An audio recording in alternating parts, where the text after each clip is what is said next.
Primitive Jill.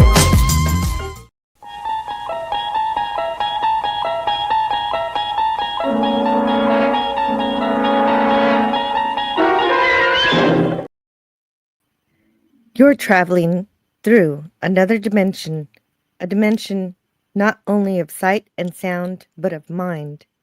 A journey into a wondrous land whose boundaries are that of imagination.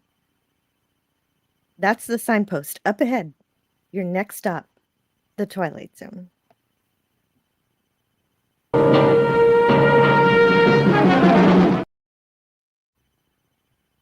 Hello and welcome to Indefinite Lunch and Infinite Combinations number 167, where we're exploring all of the Twilight Zone.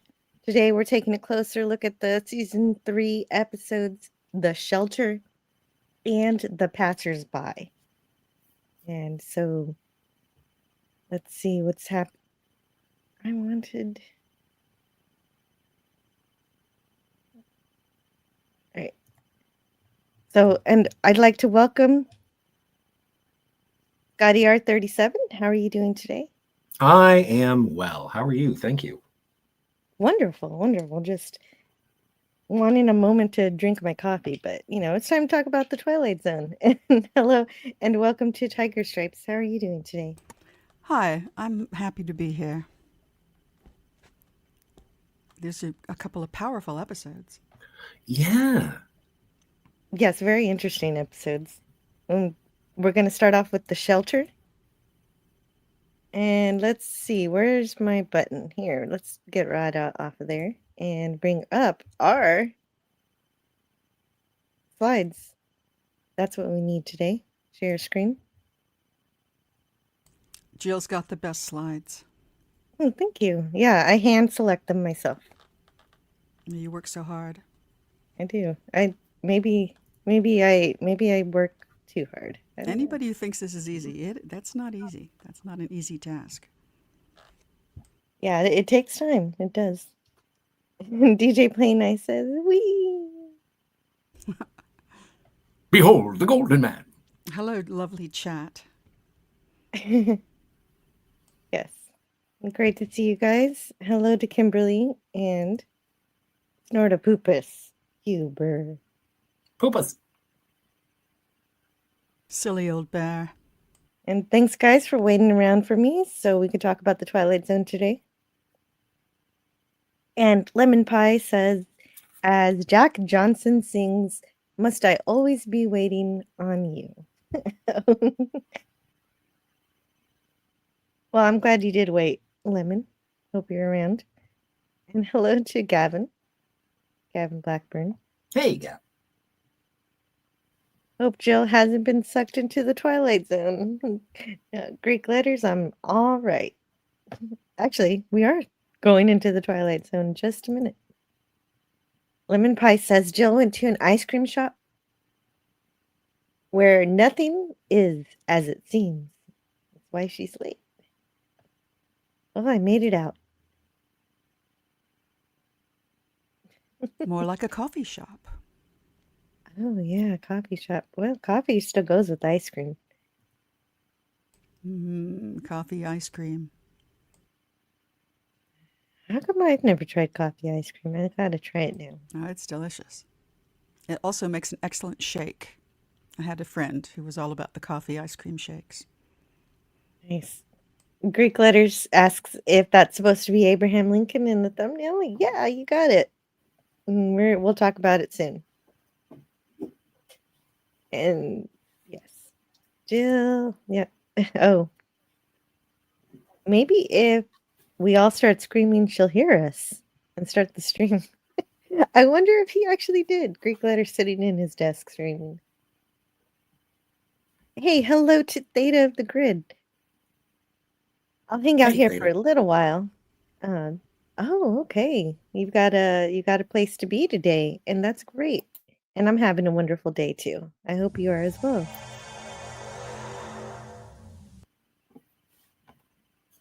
Shaka Khan. Uh-oh, the poll. I forgot about the poll. Thank you so much for reminding me. remember the poll. So let's get that going. Oh, and speaking of polls, I know that there's been recent activity on the Anti-Derivative Jill channel. Now there's a little bit more interactivity in terms of the community posts. I think it was actually Greek Letters who kicked it off with Star Trek is overrated, change my mind, which is an interesting way to kick it off, but I welcome the discussion. And also, there is a poll over on Jill's channel in terms of what Star Trek will be taking a gander at. And so I hope you get a chance to go over and make your voices heard. We have just so many choices. It'll take. We're so lucky to have so much good Star Trek to talk about. And so there's the poll. Which episode do you like better, The Shelter or The Passersby are the two options for today. It's tough. I got the poll. Thank you for reminding me. Oh, you're going to do some slides too? That's great. Yeah, it's a fun thing to do. Oiler Greg, hello. Hey, Greg. Hey, to PG. Let's get these episodes started. Yes. Without the oops. Well, there was. I know. There was one. Okay, so The Shelter first aired on September 29th, 1961. It was written by Rod Serling and directed by Lamont Johnson. I love that name. I wish more people were named Lamont. You want more Lamonts in the world? Yeah. Well, and the soundtrack's interesting for this beginning of the episode because it sounds a little bit like a mix of the Happy Birthday theme. So when we zero in on the house, we're not surprised to see a birthday cake. Well, and it's interesting just in terms of that era. I don't know if it's still the same, but I know that Happy Birthday is a heavily copyrighted song. Like that's why in most old-timey sitcoms and television shows, instead of singing Happy Birthday, they sing For He's a Jolly Good Fellow or whatever. And yeah, so I'm surprised that they got, I suppose it's a remix of Birthday. There were two women who were responsible for Happy Birthday, and I believe they went unpaid for quite a while, but eventually they found a good lawyer, the right lawyer, and they put their foot down so that they could get paid. But I believe it's passed. I believe it's now in public domain. Oh, okay. Now, yeah, it's now in the public domain, but when this episode aired, it was not. And so I think maybe they did get away with it by remixing it. I think that's the right idea. It's fair use, maybe? I know I don't know. Someone once told me that you can, there's 8 notes in 8 beats in a bar, and you can do 7 without copyright violation. But I would not bet any money on that. That's just something somebody told me once, who should have known their stuff. They were in film. It's possible. There's the Star Trek. This is the Star Trek podcast disguised as a Twilight Zone one. The glove cleaner, you know exactly. I was going to say you don't know how right you are, but you're the glove cleaner. You know exactly how right you are. These 2 episodes are packed to the brim with Star Trek actors. It's rather wild. I kept looking up and finding more. Just when I thought when I was done, there were more. And some were in multiple Star Trek episodes. One was in a movie. What, Gavin? you that joke is so absurd at this point. Hello to Matt G. Matt G. And so everybody's here. This episode starts in the suburban neighborhood, and they're our neighbors and patients of Dr. William Stockton. He's got patients, but they're basically like family at this point, and they're all gathered around to celebrate his birthday.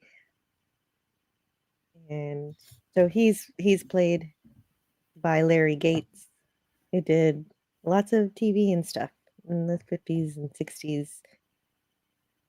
Just a ton of stuff. Well, I think he was in The Heat of the Night with Heat of the Night. Sidney Poitier. Yeah, Invasion of the Body Snatchers, 56, the 56 one. Yeah. And lots of westerns, as people from this era often are in. Toys in the Attic. But, and I don't want to take away from the good doctor, but big ups to Jack Albertson. Oh, I know some people have, a distaste for Grandpa Joe from Charlie and the Chocolate Factory, or Willy Wonka and the Chocolate Factory, to be specific. But I always liked this actor. I like Jack Albertson. Anytime I see him, I just recently saw him in the Poseidon Adventure, and I was like, "Hey, Grandpa Joe." So I like Grandpa Joe. One of the title characters in the series, Chico and the Man, right? Oh yeah, I forgot about Chico and the Man. No, I love Grandpa Joe, and I even love him in this. I always like watching Jack Albertson. Yeah, Jack Albertson plays Jerry Harlow, who is giving this speech, this after dinner speech, to celebrate the doctor and everything he's done for the families for the past 20 years. And I'm actually glad I looked up his other credits, because in addition to that, in addition to Grandpa, he was also a voice actor for The Fox and the Hound, which is one of my favorite Disney movies. He played Amos Slade, who owns Copper, the hound, in The Fox and the Hound. He was also in the Poseidon Adventure. Yeah. Oh, and he wasn't in Star Trek, but he did Listen to the Nightingale alongside DeForest Kelley. That was the series finale of Riverboat. So I guess that's the episode name, is Listen to the Nightingale. And yeah. There he is. Oh, he was in Mr. Ed for a while. A few episodes of that. See, so that's what I love about the golden era of television. So we need a show. What do you got? Jenkins, what do you got? How about a talking horse? Sold. What else we got there? Miller, what do you got? How about a woman is reincarnated as a car? I need more. The car ends up coming under possession of what used to be her son. That's great. Sold. We'll call it My Mother the Car. All right. I think we got our autumn slate. Like the ridiculousness of some of these television shows at the time. Yeah, just give a horse some peanut butter, and there you go. Yeah, exactly. Wilbur. We can't really talk about that. It's too cruel. If only it had just been that. Oh, no, you're right. It's one of those, the Humane Society didn't put at the end. It's like no animals were harmed in the making of, oh, yeah, they were. I don't think there was probably genuine harm done, but it looked uncomfortable to me. Horses are naturally allergic to peanuts. I think you're making that up. I am. Thank you for pointing that out. Yes, thank you, Tiger Stripes, for pointing that out, that misinformation. And Greek Letters Larson says Lamont is a cool name, but nothing beats Amalric or Baldwin. See, it's funny you say Baldwin, because the reason I like Lamont is because of Lamont Cranston from The Shadow, but who was played in the movie by Alec Baldwin. Oh, everyone's favorite Jack Ryan. Mm-hmm. Oh, yeah. And Greek Letters says, not a good practice. One should not mix business and family, no matter the profession. But I think the reason here, it kind of makes sense, is because this doctor, you don't go to a doctor's office so much as the doctor comes to you back Those in were this the time. days. Wow. Mm-hmm. So this kind of follows. You had a TV show about a talking horse? Yes. Of course, of course. The famous Mr. Ed. So one of the okay, so we learn later his name is Frank. So he teases the doctor about his all the noise he's been making, creating his bomb shelter. They're kind of making fun of him for it. And so you know immediately where this is going.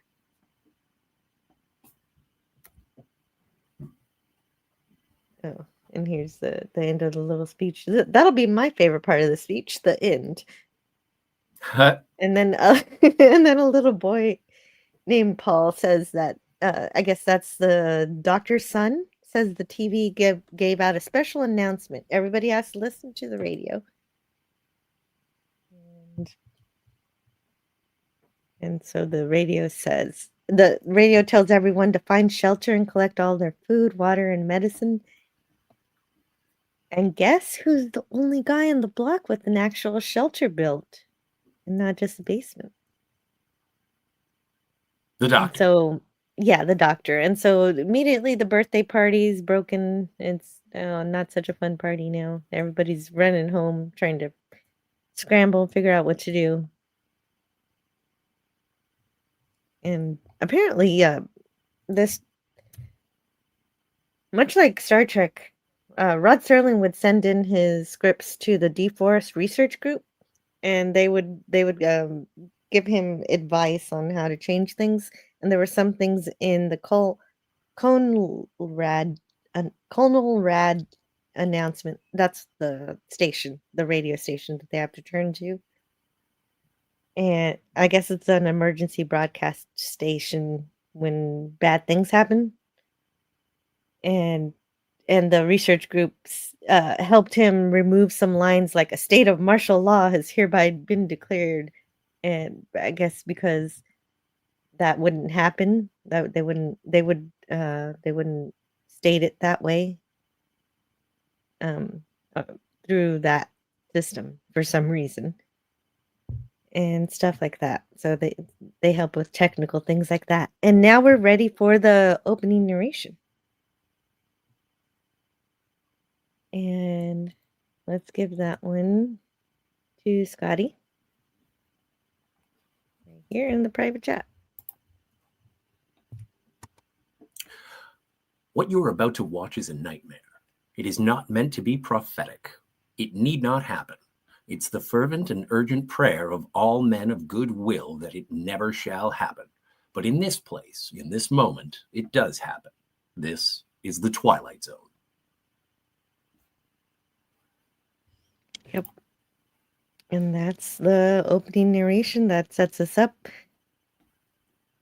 for what everybody's afraid of. It's a UFO, but not like a fun alien fun time UFO, but unidentified flying object that could be a nuclear weapon or something else, but we don't know what it is. It's a mystery.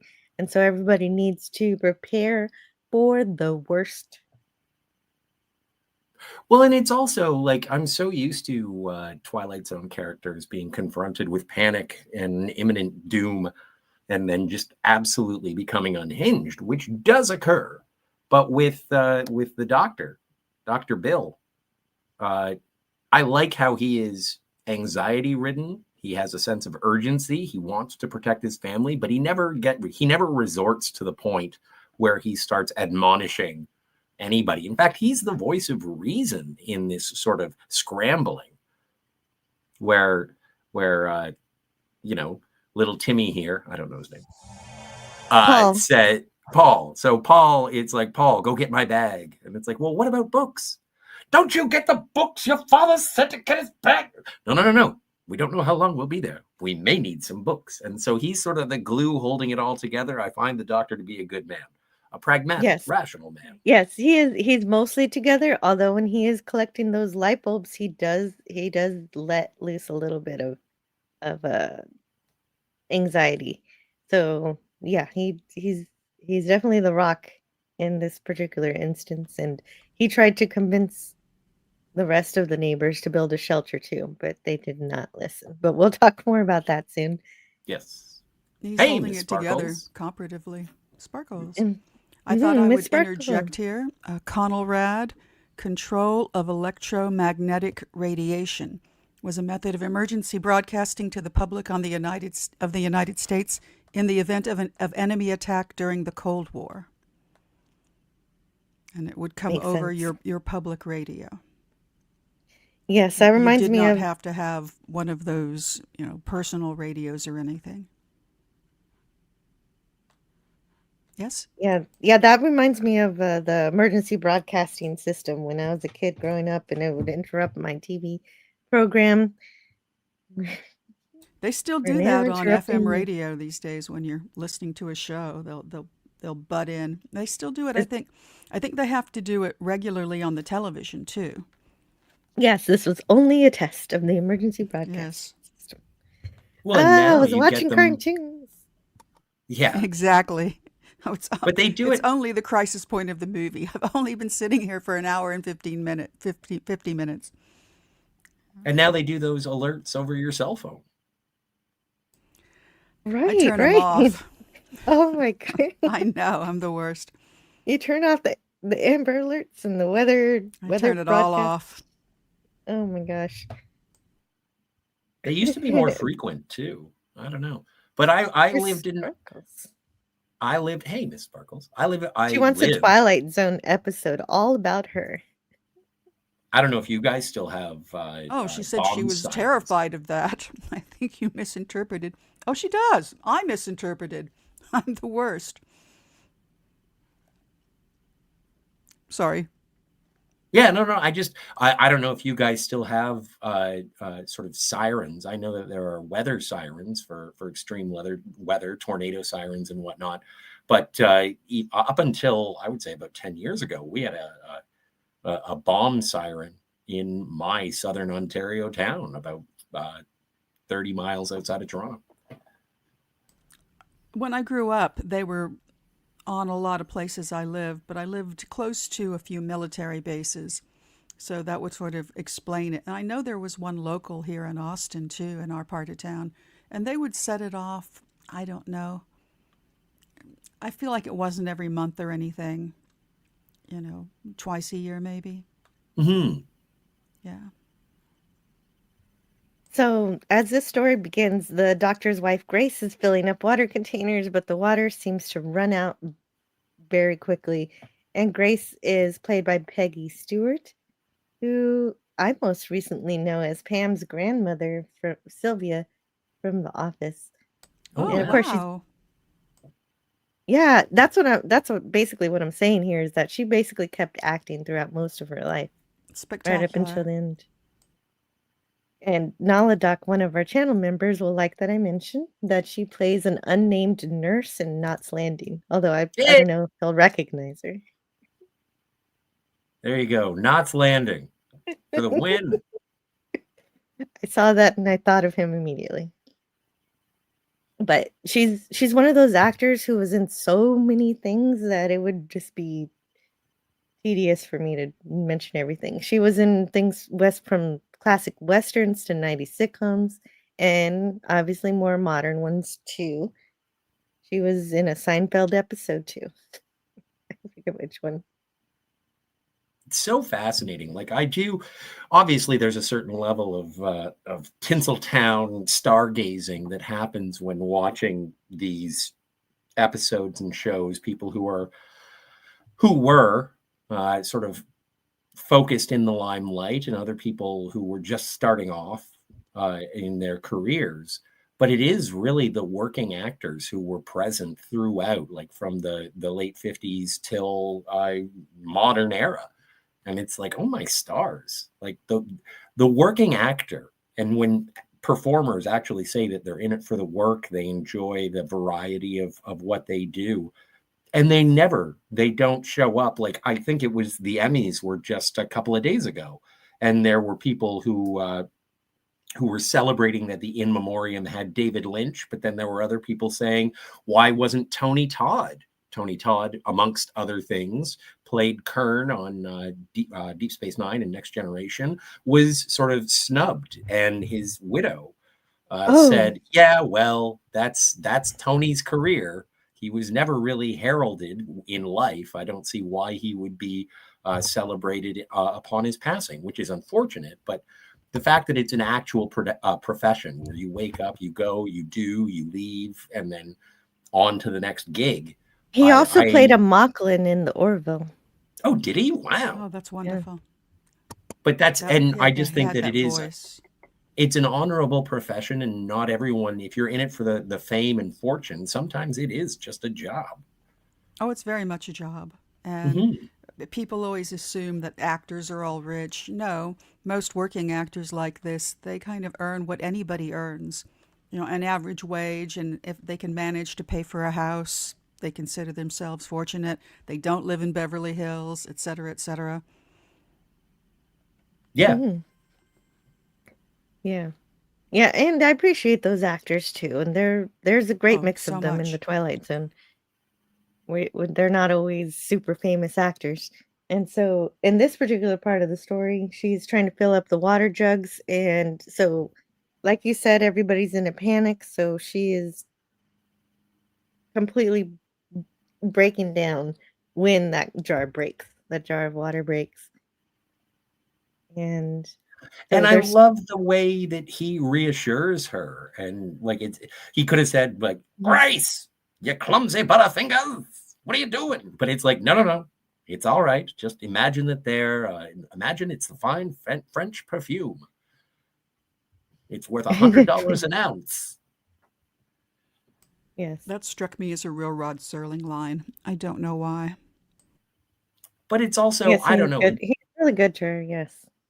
Do you ladies find it to be somewhat gendered in terms of, okay, imagine it as a thing a woman would care about, as opposed to, no, we all need water, doctor. Of course it is, but when it comes to that kind of language in that era, Serling was wonderful. He was so far above what many other people who you would consider to be brilliant writers were, who often fell back on stereotypes when writing women. So no, no, Serling was the best. I do like her Marge Simpson pearls. Yes. And well, speaking of which, I think I didn't look it up, but my memory tells me there was a Simpsons episode that parodied this, but I don't remember what it was. Maybe a Oh Halloween yeah. episode. What was it? Ned Flanders builds a bomb shelter, and then there's a comet coming towards Springfield. And then Homer is like, I don't know what you're all worried about. It's basically going to burn up in the atmosphere, and it's going to be the size of a chihuahua's head.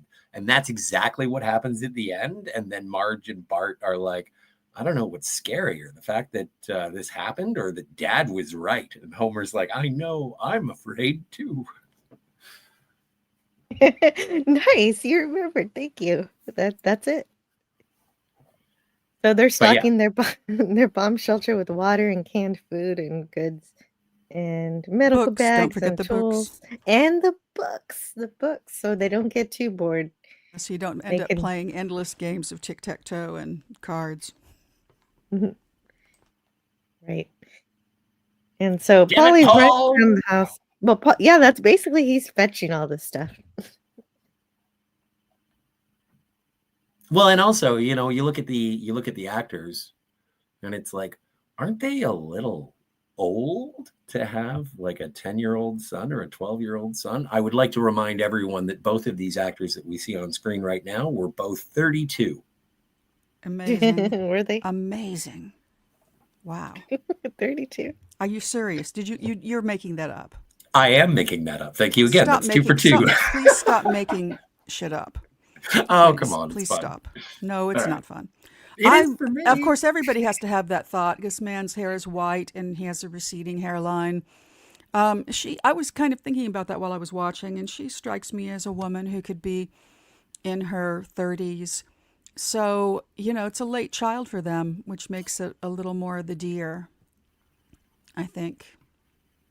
Yeah. Well, and I make the comment facetiously simply because people do. Like, if you look at Wilford Brimley in Cocoon and Paul Yeah, I Rudd. know.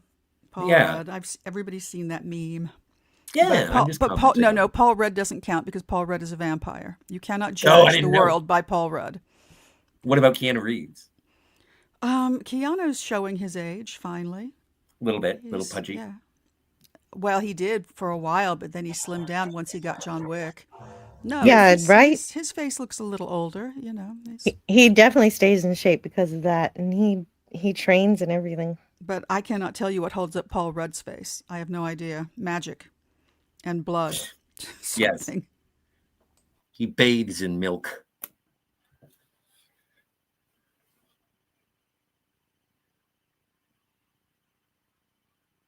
"32 in dog years." Yes, yes. I will refrain from being facetious and lying to the audience. You're I right, don't Tiger. mind I apologize. facetiousness. I mind misinformation. Well, at You least you made call me me say out. the S word. Don't Yes. do that to me. Oh, and Fair this enough. might make sense too. Doctors marry later since it takes so long for them to get through schooling and residency to finally get their title down. It's a great observation, Pete. Yes, You yes. too, Jill. Makes sense.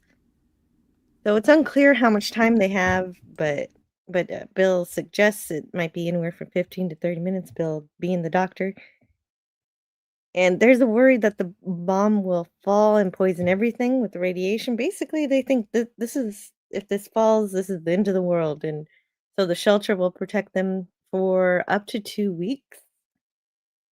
Maybe longer And if they stretch it thin. right, exactly what they say. And so he certainly did try to get more information about how to make this shelter more accurately from the Civil Defense Office, but they didn't get back to him in time. This is in the Unlocking the Door uh, Star Trek. I mean, Twilight Zone. Twilight Zone book. And so Grace becomes defeatist and nihilistic about it. She says, then what? What's there left? What's the reason for living in the rubble and all of the destruction? And of course, the answer is obvious. William shares it with they have to survive for their son, who's only 12 years old. Played by Michael Burns, who grew up to be pretty cute. Yeah, he was basically a child actor, but he acted for a little bit and then he quit acting and became a professor, I think. Ah, interesting.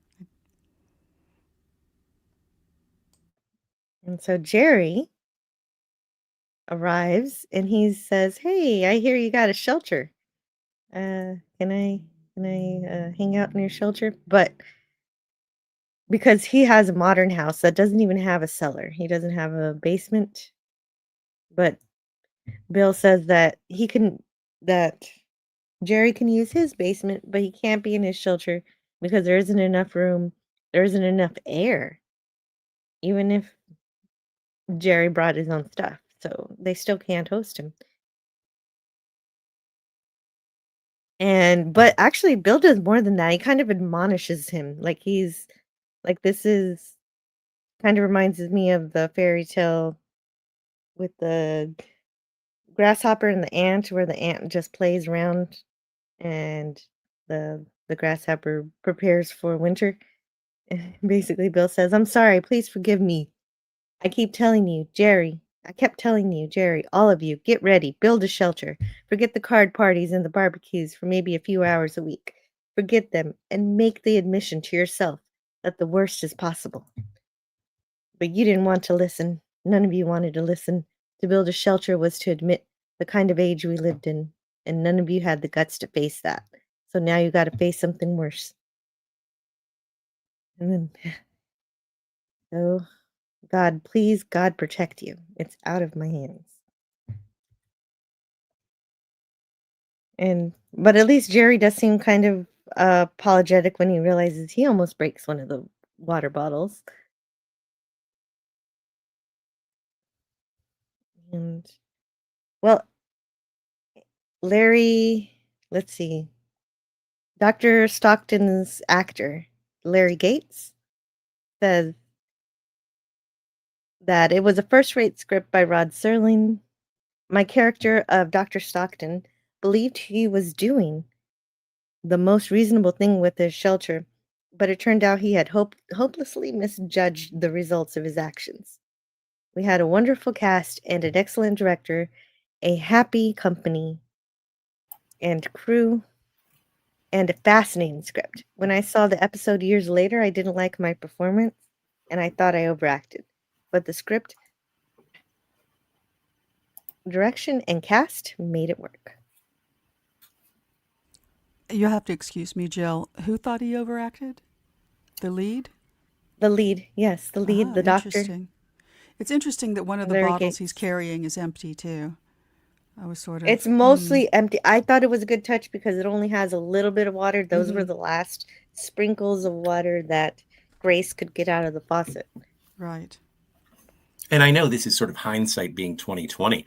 I always thought it was something in regards, and I'm not being rude. I'm not trying to be inflammatory. I had the same thought. Urine. Yeah. Or, yeah, whatever. But he probably has, it's a bomb shelter. He's probably fixed for that in there. I think Jill's really right. It's just that it's the last few inches of precious water. My mother, frequently, whenever there was any kind of power outage, anything that happened that was sort of out of the way, she would immediately go fill up the bathtub with water. Yeah. I'm not sure when she learned that and why. I think it might have been Army training because she had been in the Army for a short while. But she would just, like a shot, go do that. It still kind of gives me the chills when I think about it. Well, and my parents were born in the late 40s, early 50s, and that's sort of, you've got to think that it was part of that duck and cover era where it was like, okay, make sure that you conserve your supplies. It's so interesting just in terms of the disparity in terms of lack of technology that they would have had at this time as opposed to today. And also, I want to give them big ups for not hoarding toilet paper. Well, wow, those were the days. Oh, that was just only the other year. Yeah, that was 2 weeks ago. Gosh, I can't believe God. It was so recent. My baby grew up during that time period, and it was just so weird that I had a baby during that time. And that was now weird. she's 6. Wow. And that is an example of people acting irrationally in the face of panic. And so this episode is correct today as much as it was then. Unfortunately, Sadly, yes. It's an unfortunate impact to how we behave when we're fearful of our existence. Well, it always takes me back to, and I know this isn't where I should be learning my philosophical lessons from, but it takes me back to Men in Black with Tommy Lee Jones. And he's like, people are not smart. A person is smart. People are panicky, ruthless, irrational animals. And you know it. And it's so, you want to dumb down a person, just put them with other people. Well, and it only becomes a problem when the people become a mob. If it's a mob and they don't work together properly. Yes. Oh, Miss Sparkle says you could be a voice actor for cartoons. Hey, there you go. Go apply for cartoons. I will. Thank you. I will. Is there cartoon voice store? It's on Main Street. I'm not sure how that's done. I think you need an agent or something. Hey, BG come on! says, Don't you want a Canadian? Hey. This episode is the spiritual cousin of Monsters on Maple Street. Yeah, exactly. There's a very specific point where I realize this when things get really ugly in between the neighbors. Well, and I think it is the same sort of backlot. Yes, and it looks very much like the same neighborhood. I wouldn't be surprised if it's the same one. I think so.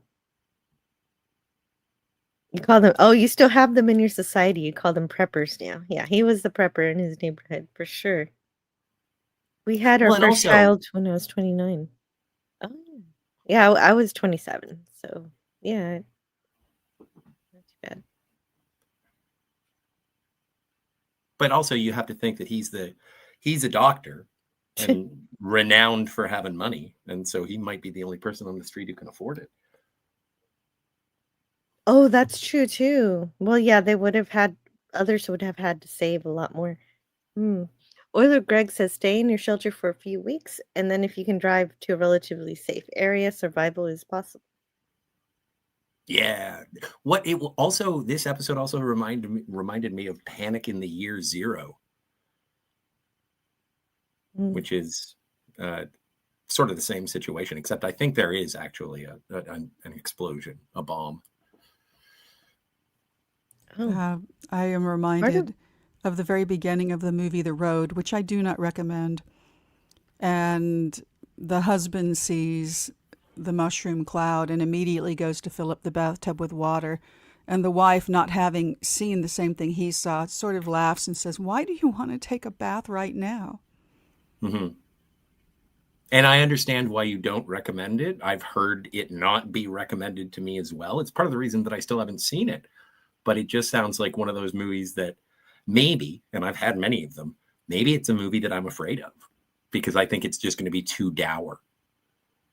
No, it goes well past dour. It shoots past dour in the first 10 minutes. Wow. And it careens straight into harrowing. Oh. Does it get better? I don't know. I haven't seen it either. Yeah. PG says part of tornado survival is getting in the bathtub. Yeah, hurricanes too. Because of all that plumbing. But if you were like to stronger. get into a bathtub and then pull a mattress over top so things don't fall into you, but it's basically a shell of armor around you, depending on the material that your bathtub is made of.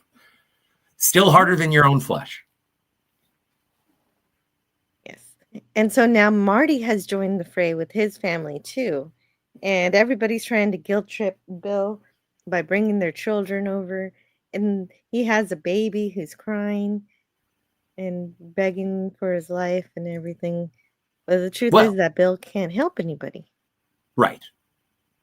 Well, and Bill is very specific with why he cannot. It's not like he's just being, I like to put my feet up. It's logical. But you did the big one is, can you bring your own air? It's like, nope, you can't bring your own air. And so you did mention Joseph Bernard, who plays Marty. Well, if you hadn't, I was just about to because okay, you go, girl. I wanted to get through the actual guilt trip that he gives him in terms of not just guilt tripping him because his family's in danger, but that Bill is a doctor, and so maybe poking at the Hippocratic Oath a little bit. But Bill says, "Oh, that was millions of years ago because things are different now. That it's going to be the apocalypse." But yes, Marty is played by Joseph Bernard, and so we have our first Star Trek actor of the day. He played Tark in the episode The Wolf in the Fold. So he's the father of the woman that Scotty is accused of murdering. Which in actual fact he did, but under the possession of Red Jack. The real killer is Jack the Ripper, who turns out to be an alien played by the actor who voices Piglet. John Fielder. He was also in 12 Angry Men. But yes, I guess he will be best known as Piglet. Yes, he is best known as Piglet. Yeah, Winnie the Pooh's best friend. So, but Piglet, that episode's more fun Piglet, to talk about than Jack the Ripper and Juror Number 5. Juror Number 5, yeah. And he also shows up in Mission Impossible, Get Smart, Ice Station Zebra, and Heat.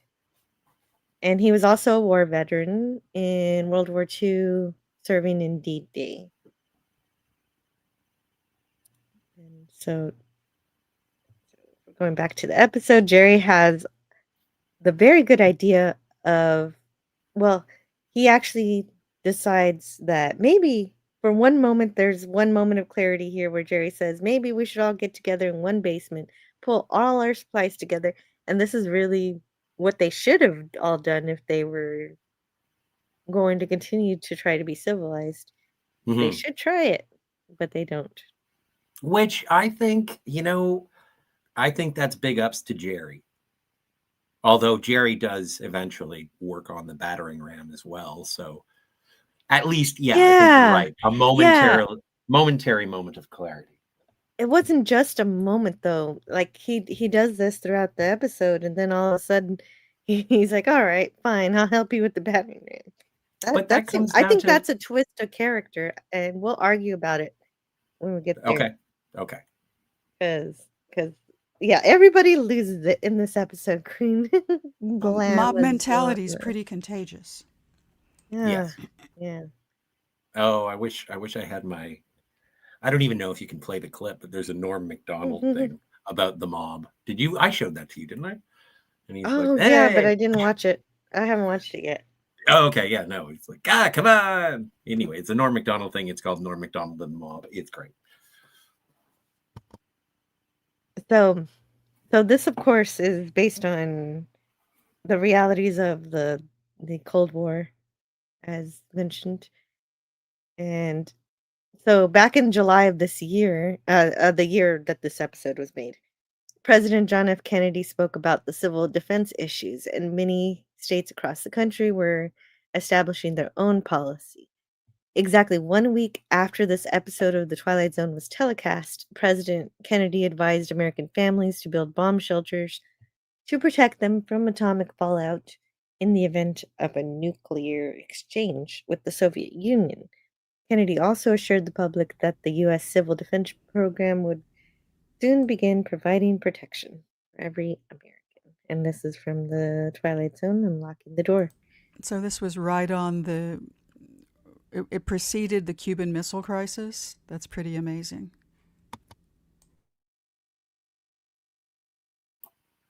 So it's a minute long. I put it in the private chat. You can play it if you want. There's no swears. Oh, you put it in the private chat. Okay. There's no swears. God, What is it? It did precede the Cuban Missile Crisis. That's amazing. It did, yes, indeed. Wow. Okay. What program is this from?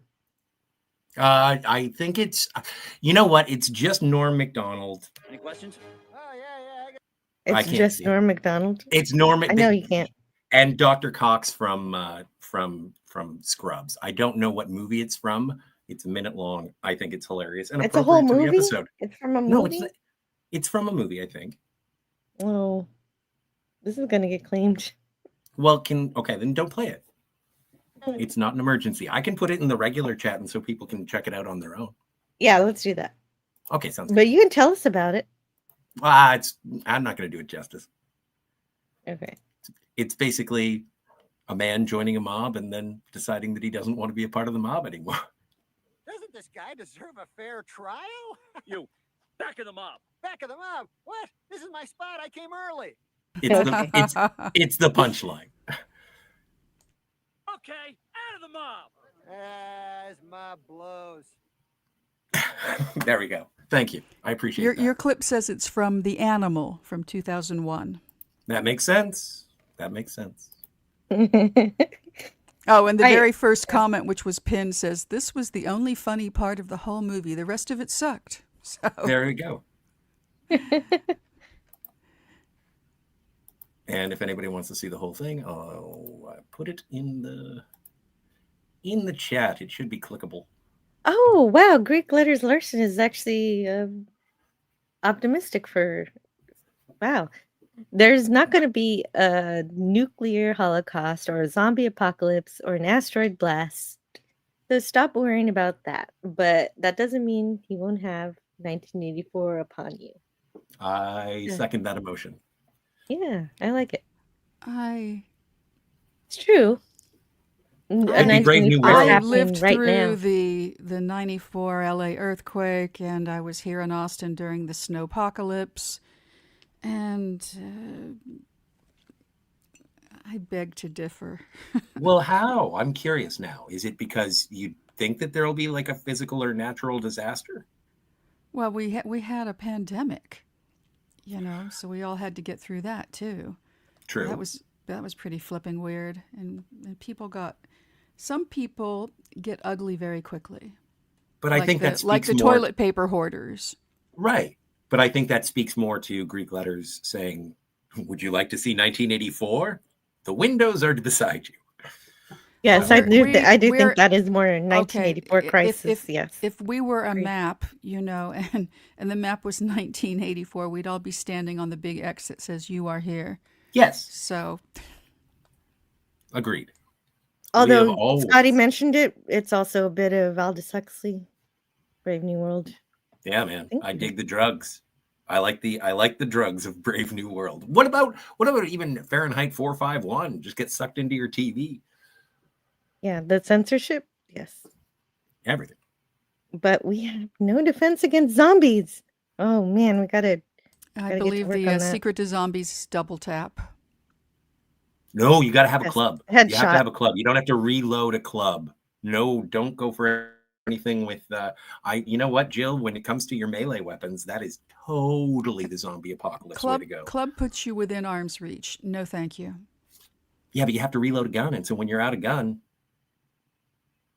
what do you got? Well, but put No. some barbed wire on that club, and then I know what. Then you get Lucille. to be mayor. Yeah, exactly. I didn't even watch those episodes, and I know what you're talking about. Anyway, back to the shelter. Oh my God. Yeah, back to the shelter. Yes. So Frank's And look at this deciding. woman's expression. Oh my God. Yeah, that's why I kept it on there. That is. Yeah, it's amazing. She's when I showing caught- all of her teeth in a rictus like a chimpanzee. It's amazing. Good acting. Oh, Incredible. I think all the It really performances gets- are great. I It concur. really gets the emotion across, definitely. And Frank is here. Frank is here to decide that they should all go break down the door. But And once again, I instantly lose Frank. Because if you break into the shelter, okay, first things first, not a very good shelter. If you can bust into it, not a very good shelter. Second, Well, it wasn't for that purpose. I guess radiation, believe it maybe was- it's lead lined. I was meant to I- keep the radiation out, not The- crazy yeah. mobs of neighbors who okay. want to destroy your life. And no, I don't think there was any lead at this point. I think it was just the concrete block, the 2 feet thick of concrete block. Okay. Well, I'm just thinking about like the door, what kind of materials that's made out of. Speaking of the door, once you bust in the door, what good is that shelter? Nothing. Yeah. Nothing. Yep. So go to hell, Frank. You're an idiot and a meanie. Yes, he's an idiot. Yes, but Jerry tells him right away there's no room for us in there. And everyone and nobody's listening to him. They decide maybe Bill will let one of us in, one family in. We'll do a lottery or something. He's not going to do that. Yeah. Well, Marty's all like, we'll draw lots when he's basically, and Marty is. That's what it was. He's saying like, but I've got a baby. You have to save me. I've got a baby. They all have bebes. There was a boom on. Oh, that's true too. Oh yes, yeah, they all have babies, but he has the youngest baby. Therefore, his baby's life is worth more. No, not really. I mean, It's fresher, So- baby. Anyway, sorry. so Frank is paid by Sandy Kenyon, and if you're watching along with our Twilight Zone reviews, you'll remember him from another episode called The Odyssey of Flight 33, where he played a much more likable character called Navigator Hatch. Oh, nice. And so much so that the pilot, the captain of the plane, affectionately nicknamed him Magellan. I chose Yeah. this actor for my icon because of the transformation, that rictus of anger on his face. It's just, Well, that's yeah. mob mentality right there. he admits at the end that he lost his rocker. He went off his rocker. No, he went straight racist. He did not even Yes. take a breath. Oh, yeah, he did. Yes, he's a bigot. It is revealed. Yes, this crisis does reveal the truth of a lot of people. And in this case, his bigotry was laid plain. But we're not, we're going to get there in just a second. If someone, okay, let's see here. Let's go through that. Jerry And says, yes, even if you, oh, okay. I was just going to say Um, yes to Queen Glamazona. That is the episode where they fly over a brontosaurus. Yep. that's right. They do. Good So, memory. yeah, the claymation brontosaurus. It was beautiful. It's possibly one of my favorite Twilight Zone clips. And so Jerry says, even if you break down the door, we can't all fit. And like Scotty said, Jerry says, we'd be killing everybody for no reason. And just like Tiger Stripes just said, Frank reveals himself as a xenophobe, calling Marty a foreigner, a semi-American. And this is the moment where I realized that this is a good companion episode to The Monsters Are Due on Maple Street, as mentioned earlier by the chat. Hmm. And we don't know exactly what country Marty is from, but that's not the point. The point is just that Frank is being a bigot, and something that he's never revealed before, clearly. I think it's interesting also that the kids are nobody's paying attention to the kids, so they're having some birthday cake. That's a Which good catch. I thought that I thought that this was a representation of looting. I might be reading too much into stuff at this point, but I was just like, oh yeah, no, let the kids loot. Yeah, and Jerry says, "Keep it up. We won't even need a bomb. You'll slaughter each other." Mm-hmm. That's true too. And we find out that they're 40 miles away from New York City. And Frank's decided, yeah, he's gonna break down the shelter door.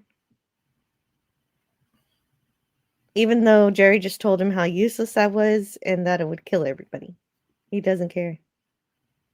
Well, and I really like the stark shadows of the direction of this because they do sort of indicate that the power has been cut. And while there is no clear light source, you can see that it is sort of isolated light sources that are highlighting the action. Like, I think it's in its performance, pacing, and production. Like this heightened my anxiety as it went on, and I couldn't believe. I was like, okay, so I have another 20 minutes of this episode to go, and then it was sort of resolved with it, and we'll get there when we get there. But I was like, this right flew past. This was so good in terms of just even visually, it's beautiful. You're right. That's really great of you to notice the lighting because at the beginning of the episode, everything's bright and cheerful, and then it gets darker and darker until the end when the Well, and lights come back on. it's funny as hell that this sort of breakdown of society on a microcosmic level was preceded by happy birthday. Yes. Lulled Yeah, into a false sense of security. Have some cake. Anyway, let's get some pipe. That actually feels the same way as playing Fallout when you're running around and you see all these Halloween decorations everywhere. Everything got cut off right before another celebration. Well, and they do that in the opening of the first episode of the Amazon show. It is a birthday party when the bombs fall. Oh, that's right. Yeah, that's a good point. But Frank's on his journey to break down the shelter with the battering ram. Now he's decided that's the way to go. Well, And it has always been be easier to destroy than to create. Like I'm with Grandpa Joe. Let's go to your house. In fact, let's go to Marty's house. He has the fresh baby. Wait, but like, yeah. let's go. And you volunteer. Yeah, up yeah, and Marty's. We'll They can't fortify go to your Jerry's. basement. Yeah. Mm-hmm. Like everybody bring can't- your mattresses over. We'll put them up against the wall. We'll, put apple boxes. I guess they had them in the 60s in the windows. Like do what you will on a moment's notice, but you have more than enough time and more than enough hands. So, but if you want to break it, then go for it, buddy. Let's all carry this. Yeah, I would hope if somebody else in this town has a shelter, that their neighborhood would be an example of humanity actually working together rather than beating down somebody's shelter. And and yeah, I'd like to see that alternative that we can be good if we try. And so, and there's also an unnamed character in this episode God. who, well, I don't know which one it is. Oh, He's just that credited guy. as Man, and he's played by John McLiam, who is in First Blood as Orville, whoever that is. And Like the if Rambo movie? yeah, the Rambo movie. And Okay. Maggie, if you're here, you'll like this one. John McLiam was TJ Hooker's dad. Oh, hey! Who wouldn't like So that information? yeah. So anyway, we still need to find a battering ram. So Frank knows just where to go get one, and he has to make that person swear to secrecy because they don't want more people to show up at their shelter. Because now he's Frank thinks the shelter belongs to him, and Jerry picks on him for it, and he says he says he calls him a mob that doesn't have any brains at this point, which is true. That's exactly what's happening. Which is why I have no idea why he helps them in a little bit. I think he's pragmatic, and I think it comes down to safety in numbers. Mm, If you well, couldn't talk them down in the first place, then you might as well. If you can't beat them, join them, because it's better oh, than. I don't see it as being all that aberrant. it seems like a huge character shift. Frank is beyond reason, and he continues to direct hatred towards Marty, and he even punches him out. Yeah, that was awful. Yeah, no, it was really ugly.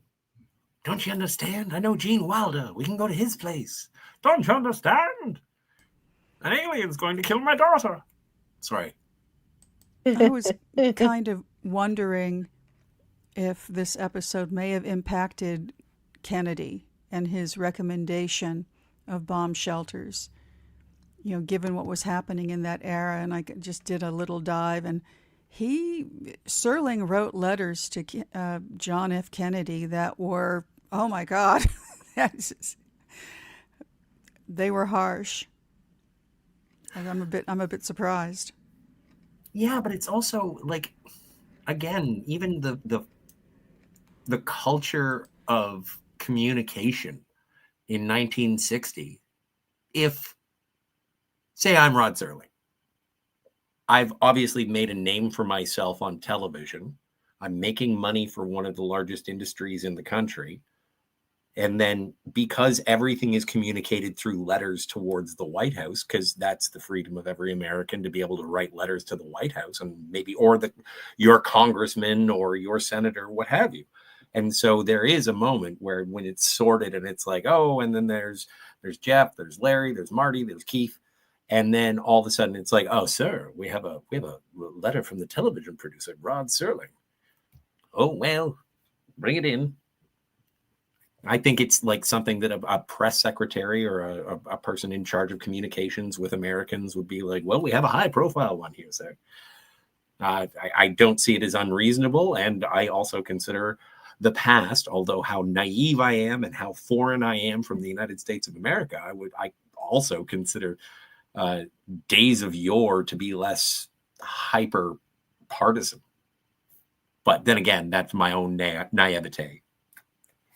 There's more civility, maybe, but hopefully, I don't know. But again, is that just the veil of the past? Exactly. I wasn't It there. wasn't that long ago that I used to enjoy watching the yak shows on Sunday morning where all the political pundits would have a mini debate within the hour, and there would be a moderator who was moderate, and that's gone.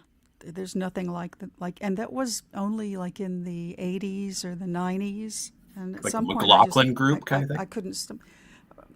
Russert was one of my favorites, Oh, yeah, but yeah, there yeah. were others as well.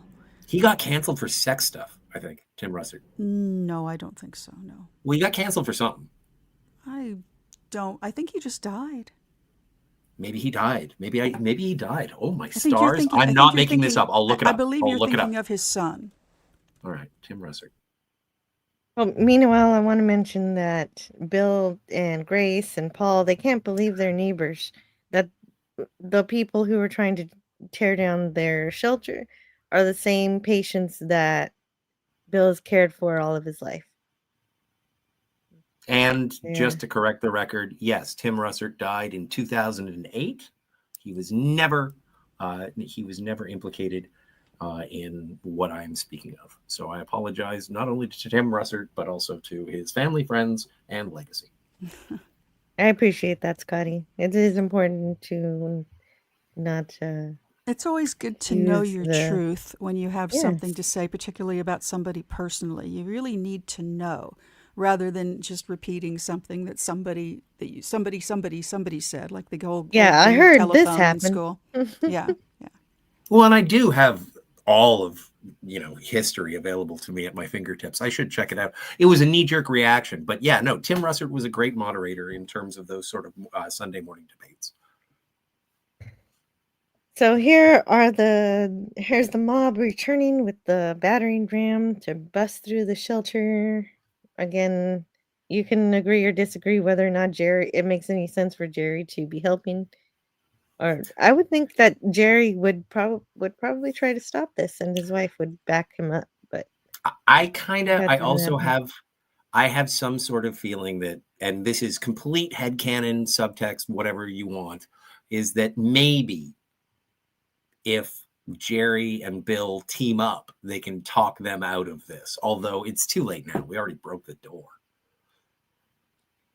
Yes.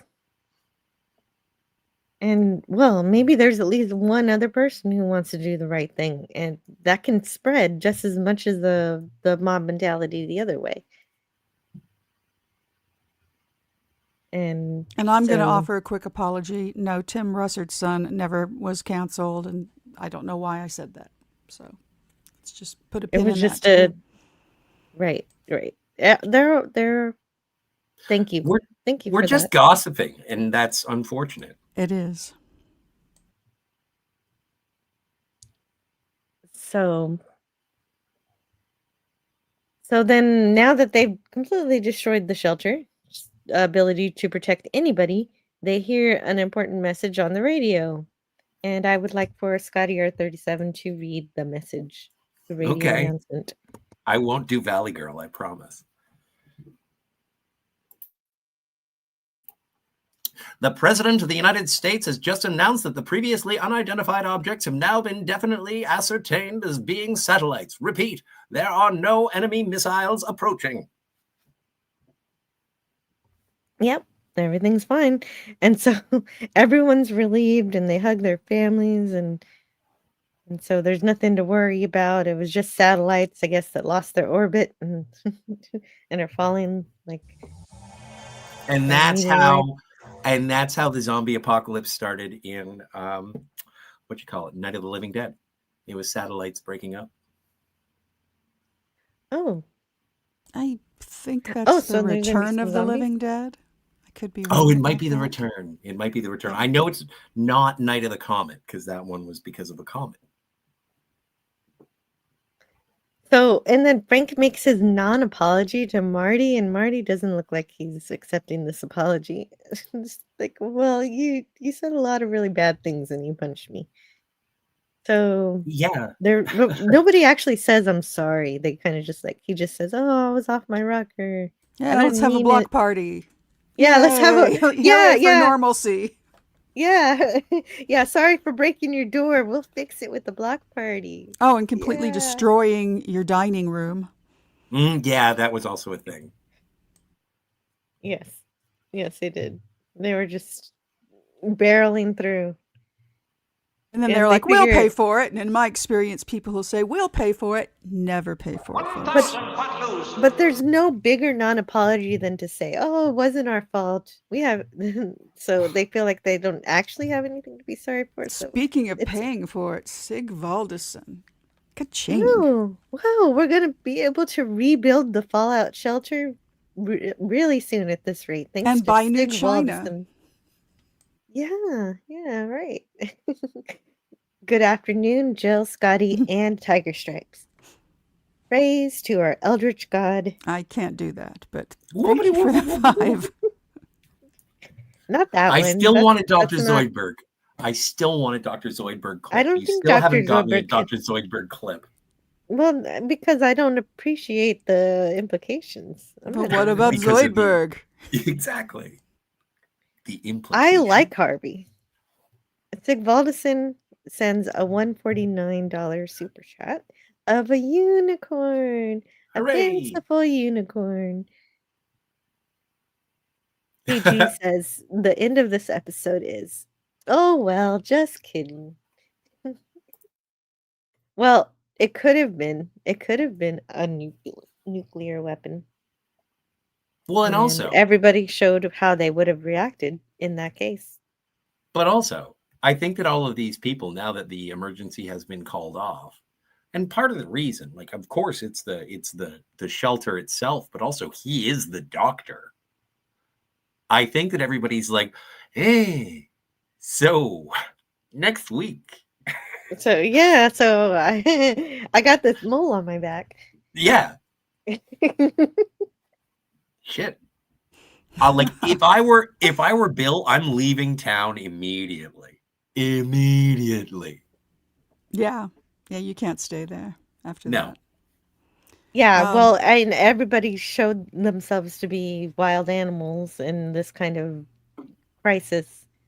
Then yeah, I don't think that he could stick around either. He has something to say too. He because they mentioned the damages. Oh, we'll pay for the damages, and he essentially says, "Well, I don't think we know exactly what those damages are because we find out what people are underneath. We were Yeah. spared the bomb tonight, but I wonder if we weren't destroyed even without it."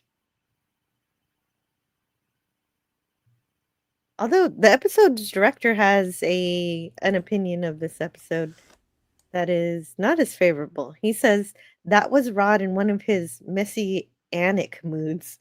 Oh. It was too uptight with its own self-righteousness, I think. I found it an interesting idea. I think the thesis was excellent, but I think its devices and general style of writing were a little too pompous. I feel like there's a shadow of that, particularly in the character of the doctor and the phrasing and words that he chooses as a character. But I think that was intentional. Yeah, I think that it is. He's a thinking man. This is an anxiety.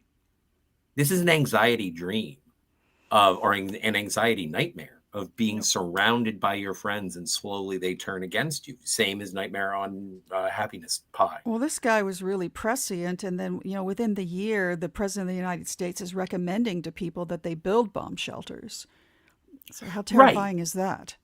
But any sort of theme or motif that you want, theme that you want to throw into a story, I think that the anxiety of being surrounded by friends and then being turned against, even though you're not doing anything wrong, you've done everything. He explains even earlier in the episode. He says, "I said, skip the card nights and the block parties. Like, what are you doing? I was trying to prepare, and what did you do? You partied."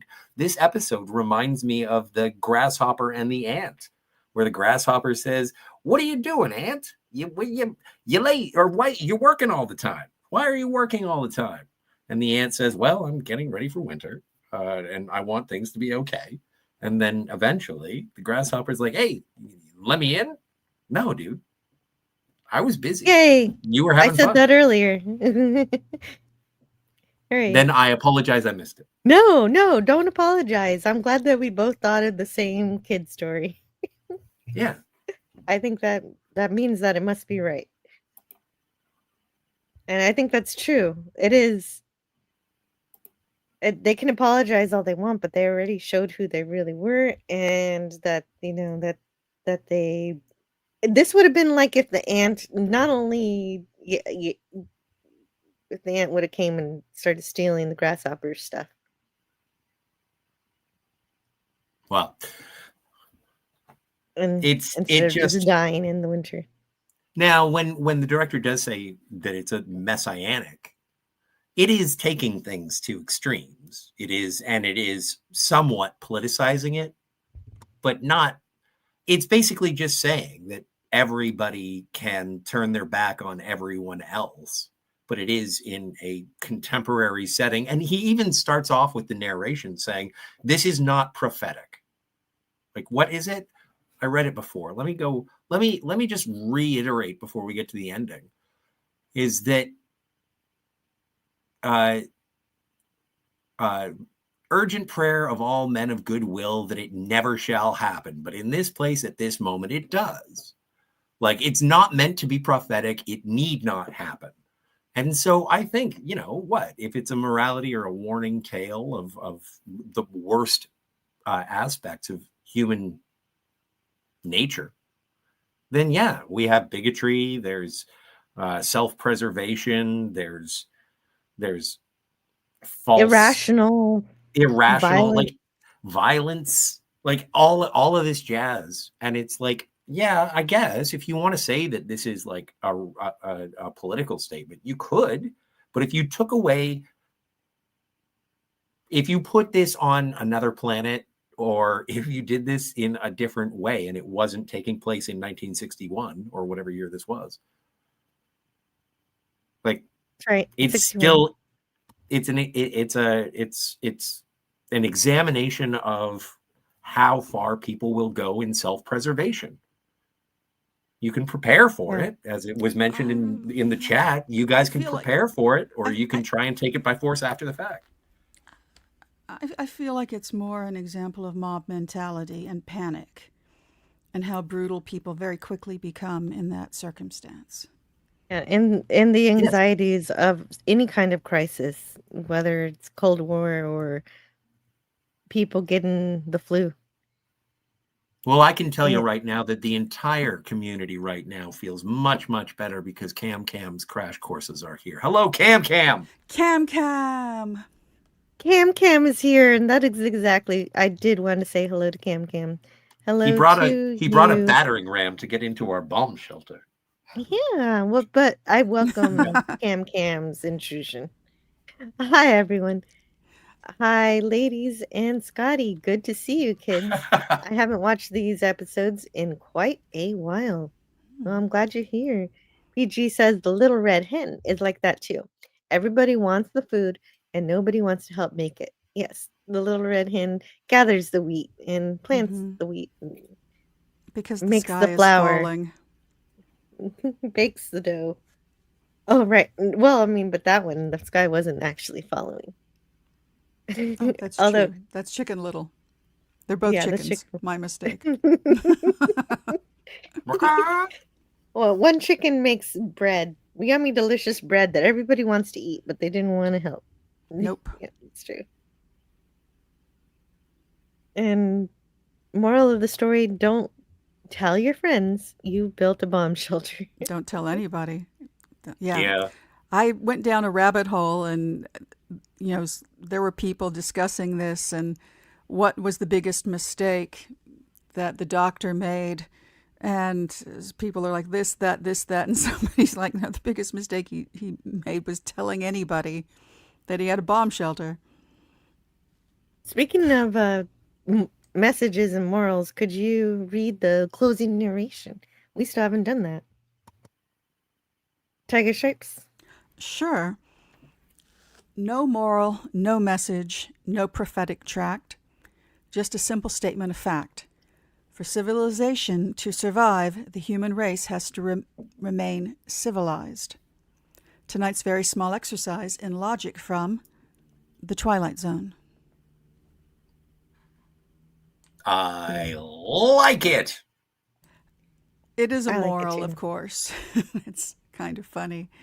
It is a moral, of course. It is a But message. it is It is a Yeah. prophetic tract. All of the above, but also it should be recognized as a basic truth. Maybe not a basic Indeed. fact, but a basic truth. Indeed. Be Yeah. good to people. Be what? Be good to Yeah, people, and we're coming up to Abraham Lincoln, and what is it? Be Yeah. amazing to each other.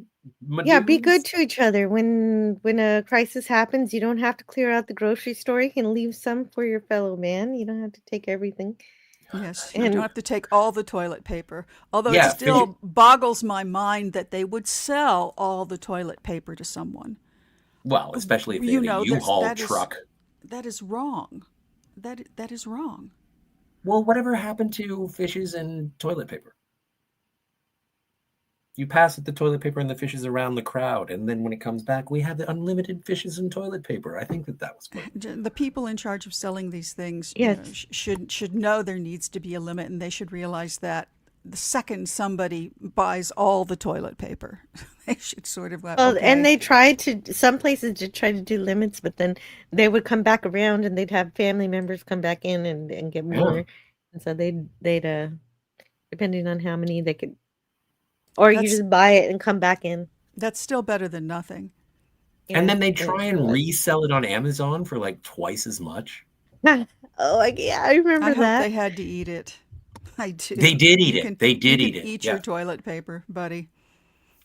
Yeah, they got told. It was like, nope, this is almost like wartime profiteering, you fuck. Sorry about the swear. Yeah. Oh, that, and not just toilet paper, also hand sanitizer, all sorts of Yeah. Oh God, things I remember like the that. hand sanitizer. We still got if- bottles of it around. If you mix It's the worst. hand sanitizer and Red Bull, it's actually okay. Oh no. No, folks, please do Things not that drink your Scotty hand sanitizer discovered. during the pandemic. That's right. Scotty's pandemic cocktails. Yeah, that's my Nuka Cola. What do you call that? You need a name for that. I call it shame. Drink at your own risk. I love this episode. I think it was good. It's a big classic. Oh, it's very good. Yes. It makes me hope that I could do better if this happened. But it's also a fact. People will behave this way. And it's just true. And thank you to everybody participating in the chat for this particular one. And we have another episode coming up called The Passersby. But before we get there, I still needed to play a video for Sigvaldison because Hells yes. he sent a super chat and a super sticker of what was the super sticker of a unicorn. And let's do these.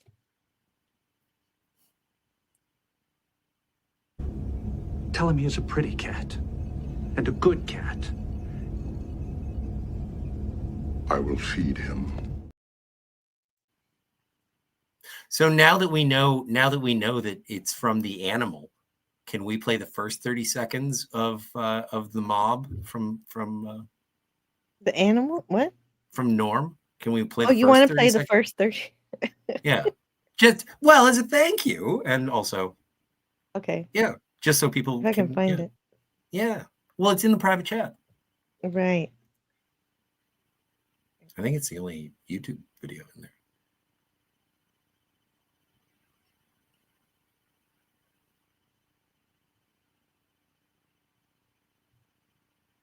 Are you going to play it?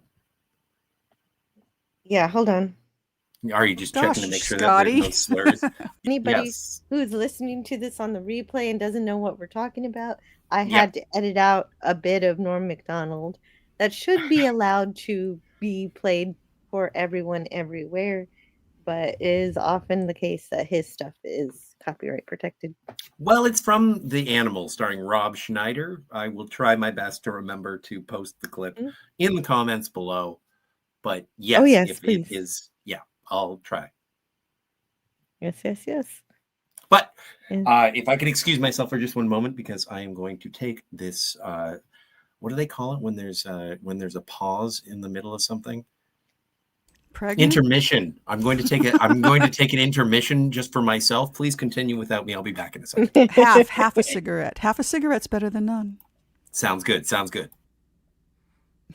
Humanity, Sigvaldson said, humanity is only a few weeks from turning back to our base animal selves if disaster hit. Sadly, I've heard days. I've heard It only it's takes like days. 3 days without water, and people become really savage.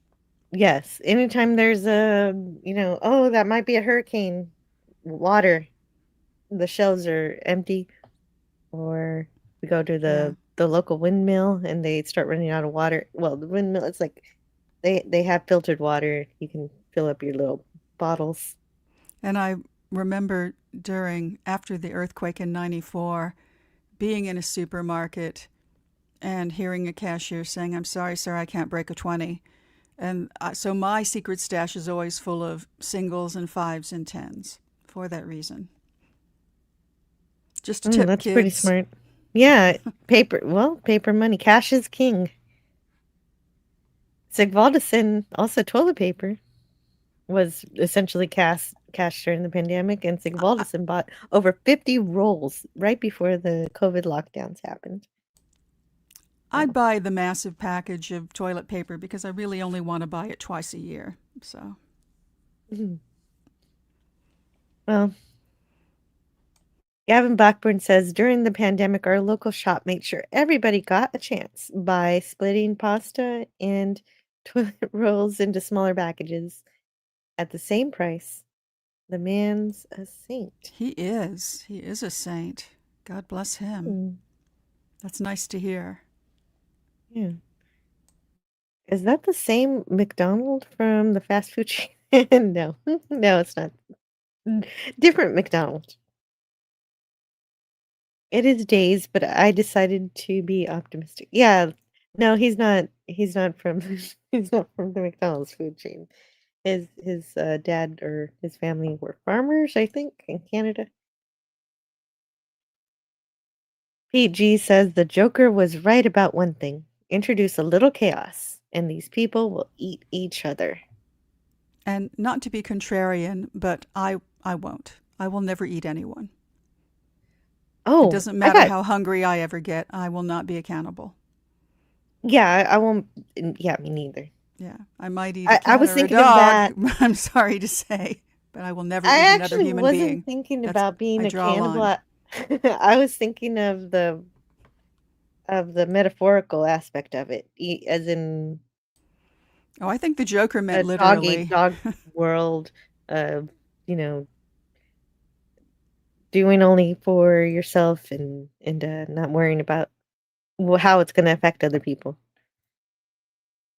And maybe Bill didn't realize how much it was going to hurt to be the only one prepared too. The only ones who were going to survive if that eventuality happened. Sigvaldson says, I had someone tell me about Who Gives a Crap Company, and I decided to try it. Thus, it was pure luck. I was prepared when it hit. Yeah, nice job. I think eat was metaphorical. Yes, I think eat was metaphorical too. If we're talking about Ledger's Joker, I think it was literal, but he was really nuts. And that's a fair point. You don't know what you're missing, tiger lady. Humans. Oh no, I'm not going to read that. No, they're not. Yeah, no, Well. don't read the troll, please. I don't know. I trusted him. That's a mistake. Yeah, Snorty was joking about that earlier, and I saw you skate over Well, that.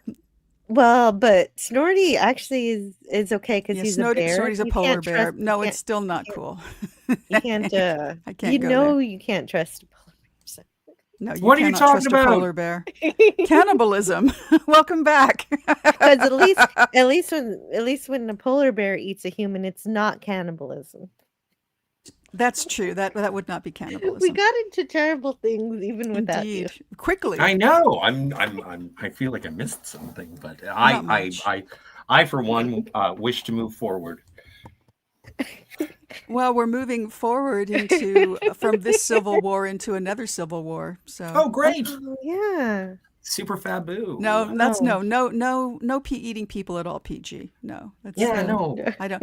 I mean, but and at I this watched point, we're my making fun share of it. of Walking Dead, and sometimes in Walking Dead, you will see a character who's missing a limb amongst what is effectively a big gang, because everybody's divided into gangs in that show, and you kind of know why. They drew the I short straw. It's no, not even a bite. Not Herschel. Well, Herschel got bit. I would never be No, cannibal. I'm in talking real about life. people eating people. I'm not even talking Yeah. about zombies eating people. I'm talking about people I don't- eating people. I don't want to be controversial here, but I don't advocate for eating people. I don't think that's controversial. I think that's Okay, good. normal. Okay, good. Oh, you'd be surprised. It's a dividing line between a lot of people when you're talking apocalyptic nonsense. When you're just, yeah. No, I take people and I've had people look me in the eye and go, "Oh, no, come the apocalypse. You're the first person we're going to eat." I'm like, thank you for letting me know Well, who you again, are. I like thinking about The Simpsons, where the kids were kind of stuck in a Lord of the Flies situation, and there was a pig walking around, and Lisa was like, "Oh, well, we don't need to eat this pig. We just follow the pig and see what he eats, and we'll eat what he eats. And look, there's moss." And she starts licking the moss off a rock, and then Yeah. the next scene, they're roasting the pig. Yep.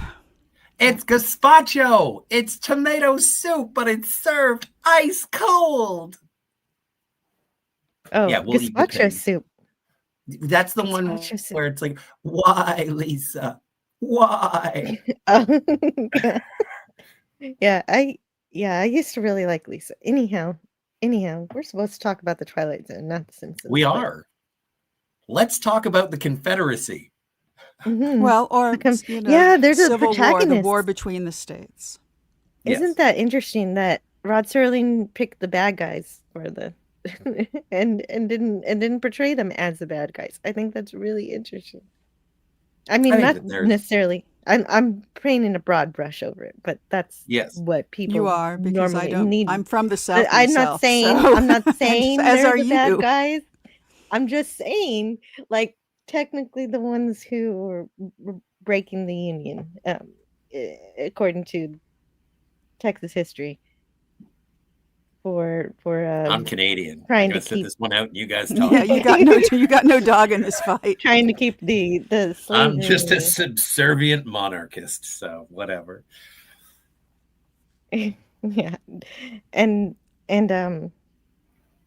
I do think it's interesting they picked the South. He picked the South for that, and I think it was for a very specific reason. And so let's Yeah. get into it. The Passersby first aired on October 6, 1961. It was written by Rod Serling and directed by Elliot Silverstein.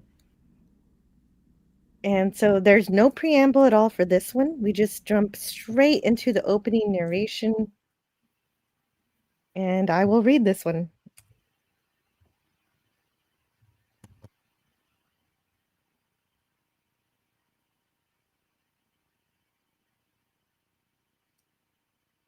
Out loud?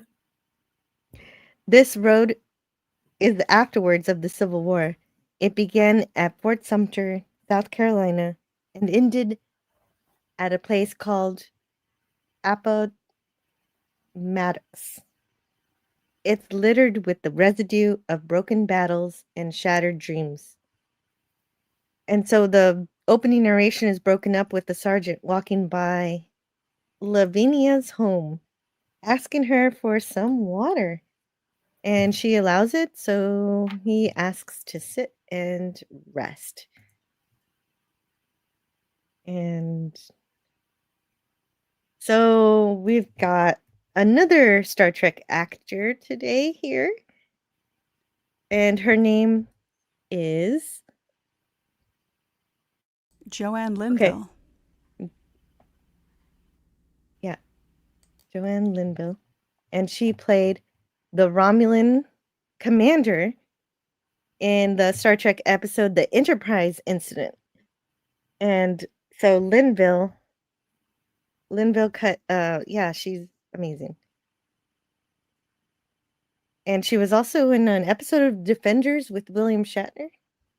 And Alfred Hitchcock's Presents, Have Gun Will Travel, and lots of stuff. Lots of things. Bonanza, always Bonanza. The Invaders. And her daughter, Amy Rydell. So this is great. Always love mentioning Star Trek Continues. Amazing, amazing fan series. And her daughter, Amy Rydell, reprised her mom's role as a Romulan commander in episodes 10 and 11 of Star Trek Continues. And she did a great job of being a Romulan commander, just like her mom, of course, spitting image. And so there she is. And I will be controversial. I much prefer Joanne's performance in this episode than I do to her performance in the Enterprise Incident. Never been one of my favorite episodes, the Enterprise Incident. However, the Enterprise Incident was, in fact, Bird of Prey 5's favorite episode. Delightful to absent friends. But I do appreciate her here. I think that her performance is, I don't know, more engaging. But then again, she was playing a Romulan, so I have a distaste for the Romulan Empire as it is. And also, while I would like to celebrate Joanne Linville, we also have James Gregory, who played Sandoval from This Side of Paradise. He's the guy with the guitar. This Side of Paradise? Yeah. James Gregory? Let me see. James Gregory. Or wait. No. He's not Sandoval from This Side of Paradise. He's from Dagger of the... No, not Dagger of the Mind. What's the one? Yes, Dagger of the Mind. That's it. That's the one I had. Yes. He's the evil doctor. Damn it, I hate it when I get these wrong. But if you were just doing that on memory, then you're okay. I mean, yes. Well, usually you're right. So anyway, yes, he was in Star Trek 2. He played Dr. Tristan Adams in Dagger of the Mind, which is an episode I love very much. Celebrate Good Times Come On. Yeah, definitely. He goes bonkers by his own devices. Taste of his own medicine. Hoisted by his own petard. Yes, Tiger? Continue, you please. I thought you had something else. I'm good. He also had lots of other roles too, but he quit acting altogether in the 80s.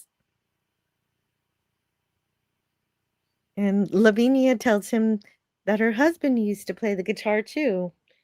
And of course, that leads to the uncomfortable conversation that, oh yeah, he died in the Civil War. And when they left for war, she's musing about it. They had a parade, they were throwing flowers, and they were sure that they were going to get everything solved in a month. And of course, that never happened. And her husband's one of the casualties. And of course, her house is even a casualty. The tree is dead. Everything's dead. And that telegraphs the whole episode. It's something that I've noticed through the fiction, not through the reality. But whenever there is sort of a lament of war, there is always reference to, it'll be over in a month. We'll be home by Christmas. There's always the false promises of a war being, I don't know, a season of television, and then everybody gets to go home and you've won and good job. And the fiction of war that is sold to people is disparaging, but it's always the same lie and everyone always believes it.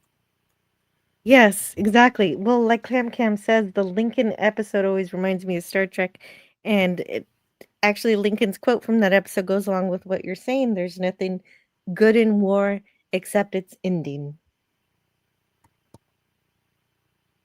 That's of course not actual Lincoln, but Captain Kirk's fantasy of what Lincoln was based on his historical research. Because he was a hero of Captain Kirk. So who's Captain Kirk seems to be everybody's hero, but who's Captain Kirk's hero? One of them was Lincoln. Thank you for reminding me of that, Cam. Sigvaldason says, I had someone tell me. Oh, okay. Wait, I think I read that one earlier. Let's see where I was with the chat. He played General Ursus in Beneath the Planet of the Apes. Oh, wow. I've never, you know what? That is the only Planet of the Apes movie that I have not yet seen. Oh, and Manchurian Candidate, Barney Miller. Barney Miller, I remember. Mm. I've only seen the Manchurian Candidate once. And yeah, I don't know. People like it. Oh, and hello. I don't want to miss saying hello to Rob Wright, Gen X Pop Culture. Hey. Hope you're having a good lunch. Yes, I hope you're having a good lunch as we discuss cannibalism. I think we're done talking about that. I think it was just because somebody quoted the Joker and that turned into that. I went to a very fine restaurant with a young lady that I was courting, and we went on a night where the special was a delicious pork loin that was described wonderfully by our server. And so we ordered the special, and it was expensive, and it was very well prepared, and I'm eating it. And this is early on in our relationship. And I said, you know what? Pork loin is the closest consistency that you will ever have to eating human flesh. So anyway, she got the rest of hers to go, and I just sat your there. And she was like, relationship was done. nope, we stayed together for quite a while after that. Incredible. And I was just like, I don't understand what the problem is. Oh. I'm just saying, I would this never is what go it's to a like. restaurant with you again. People. I absolutely would never. That would be. I would be Just done with you. because, like, It's I've heard just- that before, but that's not polite dinner conversation. It's Yeah, really whatever. not. Shut up and eat your people. No, I kid. Not Just- not at them prices. Not beautifully prepared and a fancy. How cheap is a fancy-ass human restaurant. loin? There's something wrong with you, Scott. Yeah, No. no, we know this. No. All right. But you know, it's nice to hear the story. It can serve as an apocryphal tale. Or a warning to people of what not to do during your dinner dates. With me, And don't order the pork. Don't order the pork. And so, Queen Glamazona says Kirk disguised himself as a Romulan in that episode. Yes, that was fun. I enjoyed that too. And Spock got to get some, so that's always good. Yes. Yeah. Oh, wait. I think I have that. I forgot I have that. I think I have it right here. Where is it?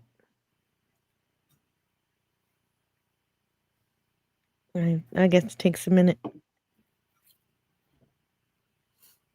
Where is it? It's not this one.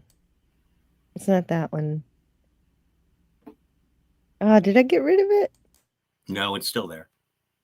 Do you see it? No, I haven't been looking for it because if I start pushing buttons, it messes you up. So you're on your own. Oh, there it is. Except what is happening between us. There it is. Right there. That's a Yankee and a Confederate right there.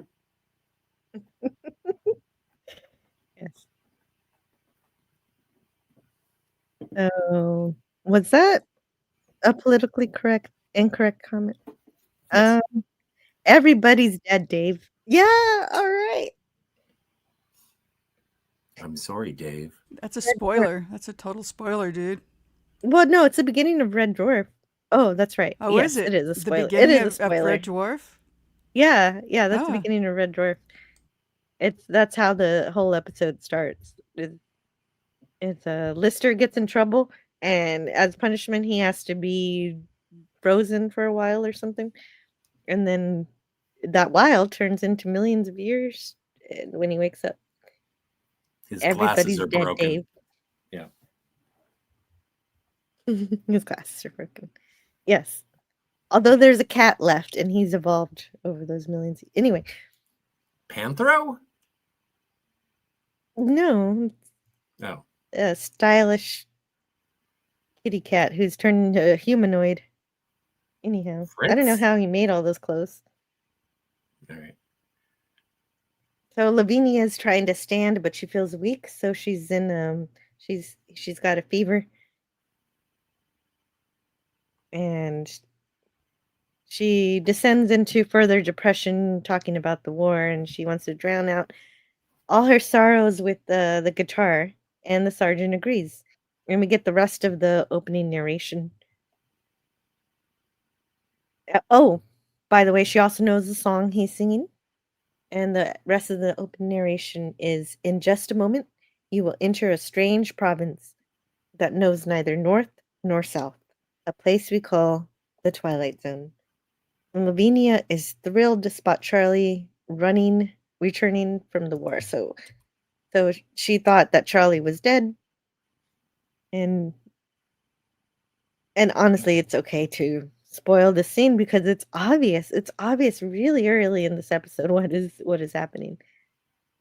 So, but before we talk about Really? why it's yeah, All right. because his cap was bloody.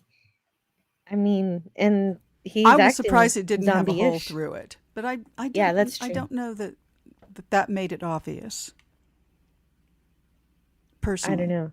It I don't know. Maybe I saw it before. You know, my problem with the Twilight Zone is I might have seen these before, but I don't remember seeing them before.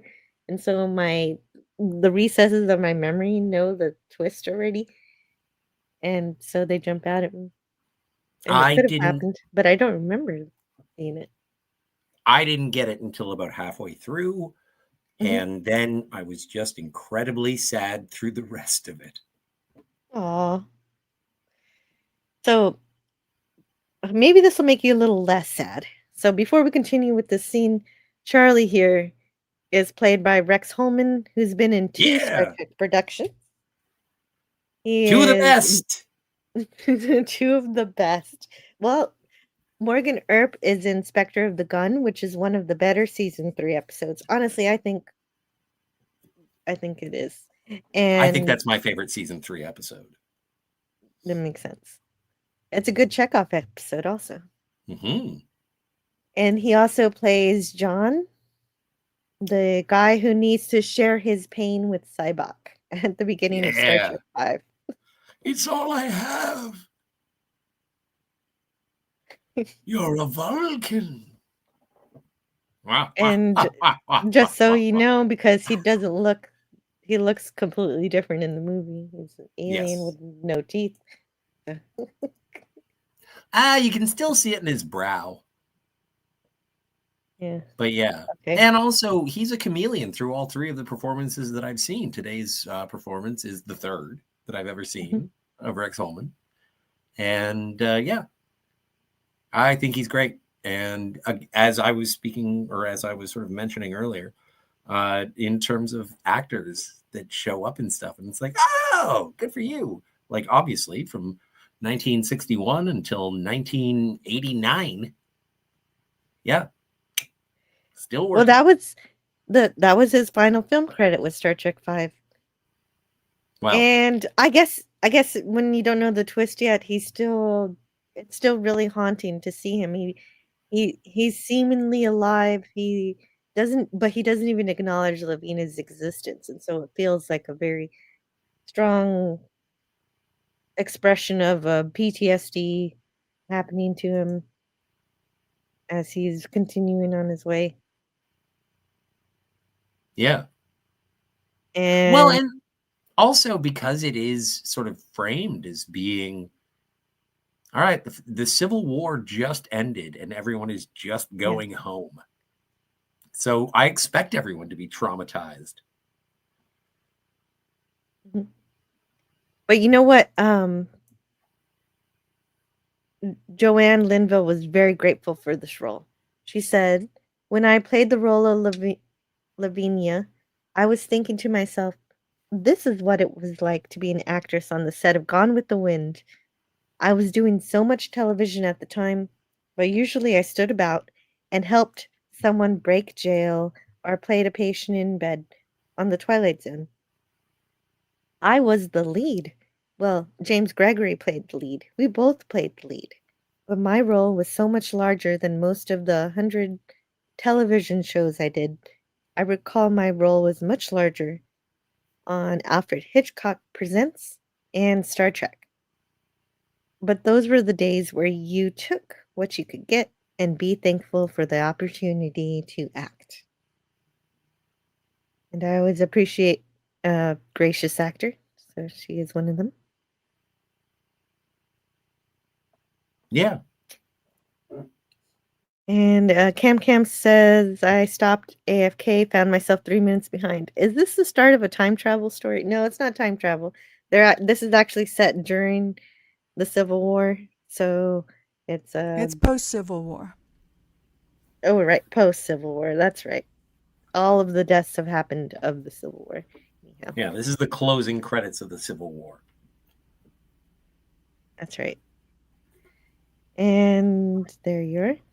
And so the sergeant has finished chopping wood. That makes him feel good to chop some wood. And he does that often. He even made his own guitar. It's a homemade guitar. He said he made a nicer one at home. And apparently he grew up, his dad wondered when he'd grow up to stop, playing the guitar. And so he went off to war to become a man, I suppose. And the sergeant said, I came back half a man, but I did come back. And Lavinia asks about the sergeant's song again, and it turns out to be one that her husband Judd used to sing so beautifully that everybody would stop to listen to it. And then she talked about how the Yankees came to eat everything, and that she owes them for it. But you know what she means by owes them for it. It's not necessarily a good thing. And the I sergeant don't know. decides, What are you referring to? huh? What do you mean you It's a don't know? confusing phraseology that she uses. She owes Yeah, it them is for the death confusing. of her husband. She owes them for the Oh, demolition of her house. She owes them for the burning of the trees.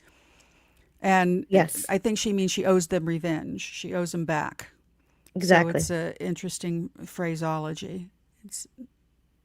It's not an indebtedness. It's sort of the opposite. I owe you one.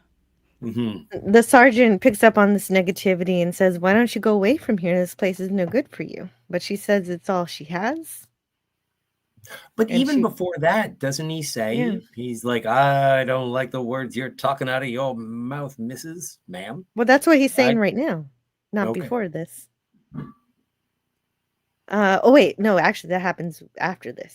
Actually, at this point, she's wondering about the man who killed her husband and wonders if he laughs and sings about it. And the sergeant disagrees with that assumption. He says thoughts like that are poison and will kill her. Instead of taking any heed of that, she says, you know what? I've got this shotgun and I'm going to kill a Union soldier with it. And she decides she's going to kill one and say that her kill is the last shot of the Civil War. As if it's like some kind of eye for an eye thing. And so she's basically gone a little crazy here.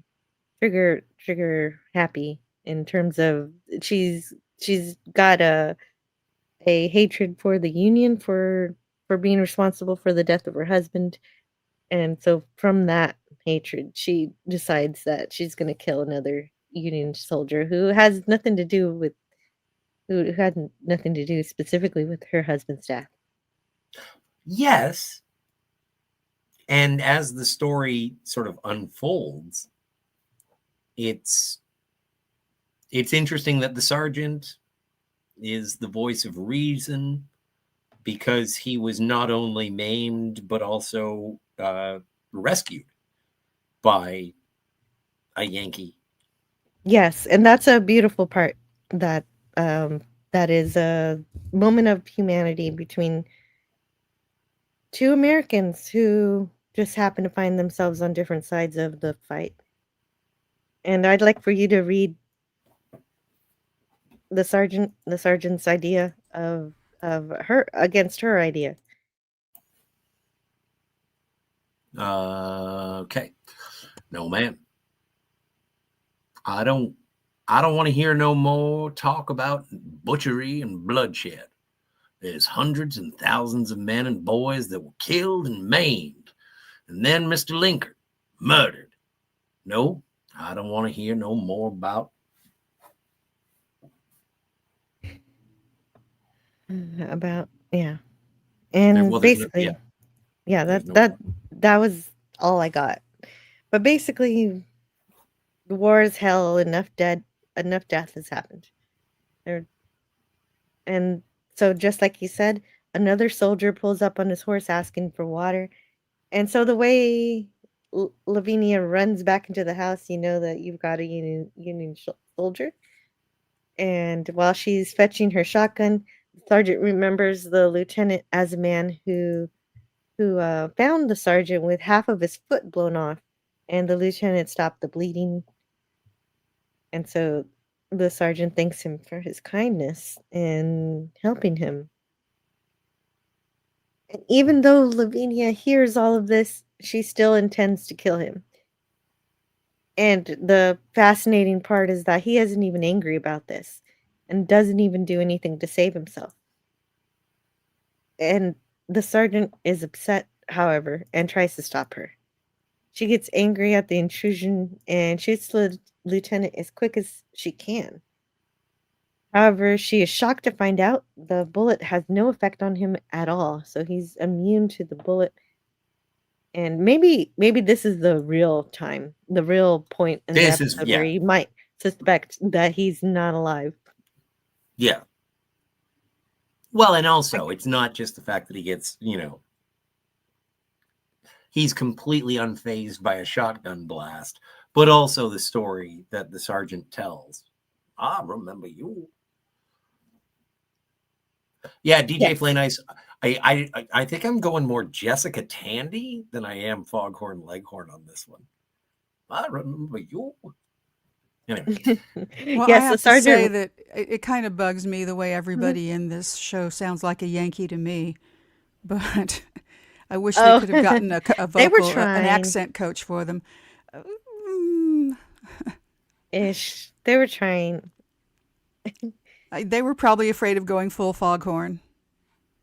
I say, I don't want you to be carrying that hate in your heart, missus. I'm just an old country lawyer. So that's when the sergeant remembers that the lieutenant died that day, and the sergeant gives him some water, and then slowly lifts up the lantern to reveal that, his eye is all melted away. It's Jonah Hex. Jonah Hex is a ghostly cowboy from the DC universe. Pardon me. Yeah, and I imagine at this time this might have been kind of graphic for viewers. I honestly thought the lower half of his face, I was like, is Gary Lockwood going to be in this? And then I looked it up and it wasn't. But yeah, no, it was really, it was startling. But it was an exercise in anticipation. I was just like, okay, it's a slow reveal. Let me see that he's dead. And then you do see it. Oh, when does that happen? Yeah, you're right. This really does take a while. The lieutenant says, "I wish you the best, ma'am. I do wish you the best. And sir, thank you. And this too shall pass." Now, there's also the point where Gregory's character says, "I saw you when you were dead," where he realizes, he's certain that the man was dead. And as he's saying this, a little spider hops off his shoulder and rappels down his front. Really? I didn't see that. It's very small. I cross-checked it several times to be sure I was seeing it and not just, my bad eyes. But it's just one of those tiny little things that's so bizarre. Very Twilight Zone. Oh, that's a major attention to detail. I wonder if that was intentional. No, I don't think that's possible. I just think it just goes to working on a dirty set, the set that's meant to look abandoned and, cluttered up, and spiders are sort of ubiquitous. Cue the spider. Pest. Yeah, I know. All spiders go to heaven? No. Maybe. I don't know. No, Even when they probably bite not. Peter Parker, they die. Yeah.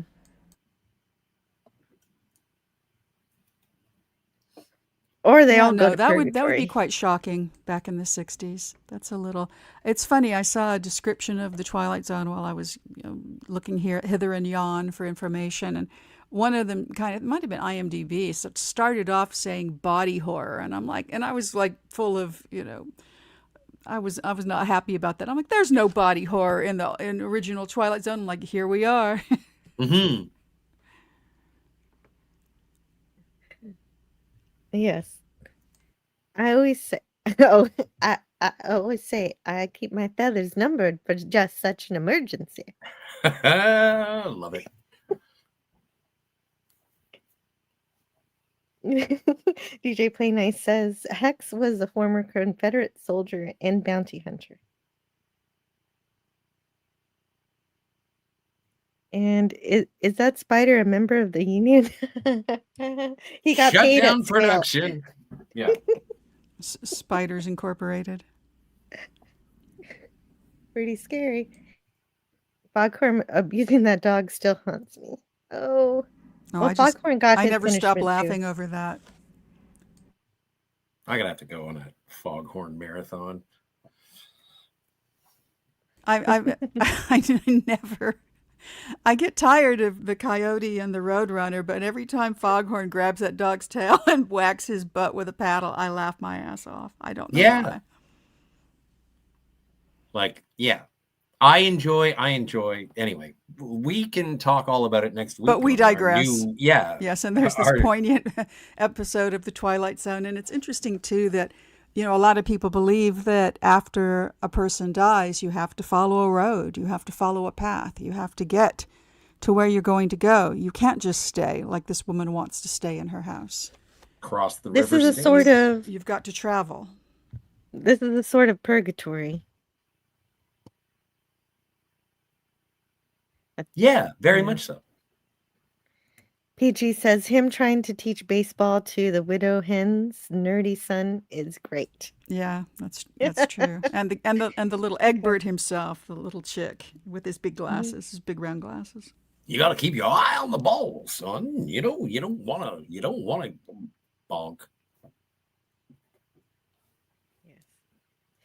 So the next morning, the sergeant decides to leave. He has to go to the road. He needs to know, like he thanks her for the hospitality, but he has to figure out what's going on with the road. No matter how lonely Lavina says she is, she tells him that he's not going to find anything. But on the road, there are both soldiers on both sides, and they're helping each other at this point. They put the war behind them, and there's no lingering animosity in this stage of them on this road. Flash forward to 2025. And he actually realizes I know. I was at this thinking point. that, Scott. I was thinking that too, Scott. Go ahead. What? I'm sorry, I'm interrupting. No, you're not. You're not. I am, because what was it that Scotty said that? Flash forward to 2025, lingering animosities between two sides, and it's hard not to think of that. Oh no, I thought of that both these episodes, and I'm trying actually to put the kibosh on it. I know you don't want us to become political. I don't either, but just as a throwaway observation, there is something that is poignant about seeing two sides of it, an army or two different armies who are sort of fighting for the best interests as far as they're concerned. And then when the violence is called off, and it's like, stop, please, we're done. We made an agreement. Don't do it anymore. And then there is that moment of like, okay. And then coming to grips with it and understanding that there is no value in continued aggression. That this being presented through a 1961 prism of what the end of the Civil War would be. And now you get to 2025 and it's like, remember those things that we decided to lay down and ignore? Fuck all that. Let's dig it up. And so that's why the civility of the end of aggression being seen through hypermagnification of a later time, saying, no, we want those aggressions to live on. And I think that it's interesting to revisit a story like this when there was a desire for peace as opposed to a need for conflict. 2 cents. And well, I just hope that there's more desire for peace than for conflict. I mean, As do I. that's all we can do is hope that things turn around in a good way somehow. It's all just a little bit of history repeating. Well, Judd has returned to his wife, and she is ecstatic. He confesses to her, though, that this is no longer his home. And she says, oh, we could fix it up, we could paint it. But the sergeant indicates that he knows what's really happened. And so Judd explains it to Lavinia in the gentlest way he can. He says, your life, Lavinia, well, it's kind of like a song. You play it right to the end. And when the notes are finished and they die out, there's only silence. And that's when you move on. And so she finally gets it. That she's dead. She, unlike everybody else who died from bullets or shrapnel, she died from hay fever or yellow fever. One of the fevers. Scarlet fever? Fever back then would take you out. Fever and it holds you tight. Fever. But she's still kind of in denial. She doesn't want to give up. And Judd tells her that he isn't leaving her, but he'll meet her at the end of the road. And she yells, but Judd moves on. And oh, we're not playing. Oh, there we go. Well, she doesn't go with him. She still is. She's in That's denial. right. She does yells not after realize him. that she's dead. That's right. She yells, but Judd moves on. Oh, he sings. Before he showed up, he was singing also. That song that the other guy was playing the whole time, but she's yelling for him now. And that's when the last man to walk down the road arrives. And it is Abraham Lincoln, who is kind and gentle with Lavinia, and she shares her fear of death, and he admits it as well. And even though you know that she should be really angry at Lincoln because he'd probably be the number one enemy on her mind, but she already went through the whole I'm angry, I'm going to kill phase, and she realized that it was useless. I think I'm trying to rationalize why she isn't more upset here, because she already tried to shoot a Union soldier and nothing happened, and the Union soldier was nice to her, and maybe something changed in her perception here. And well, I don't know. And I say that most earnestly, in that I don't know what the mindset of what was the president of the Confederacy during the Civil War. Ulysses S. Grant. But that was a general. No, not right? of the Confederacy. No, Grant was a general. Of the I should just know this. It was I don't believe it was Lee. I think Lee was just a beloved general, but it might have been Lee. Lee may have been the president of the Confederacy as well as a general. I should look it up. Oh, Jefferson Davis. Ah, very good. Okay. Thank you, Pete. But and so I don't know. Like that's maybe it's a conceit of the episode that there was some reconciliation at the end, and he does claim ownership of the last casualty or the last shot fired of the Civil War. Well, I think it was common knowledge that Lincoln was assassinated. Even if you were isolated, somebody would have told you that Lincoln had been shot dead. Mm-hmm. And she was just in denial, through the entire episode, living in hope, even though she'd been told that her husband had, died.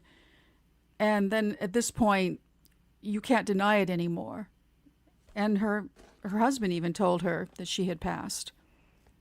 And this is the point where she is aware of her own mortality. She's aware that she's a ghost. She's And the no only longer one, alive.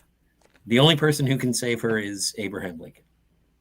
That's just something that just can't be denied. She knows he's dead. I refuse to read Lincoln. Yeah, she knows he's dead, and he also quotes Shakespeare. He quotes Julius Caesar, Act 2, Scene 2, and Scotty refuses to read it. Well, if I do it, I'm going to do it like Daniel Day-Lewis. And what's Daniel Day-Lewis sound like?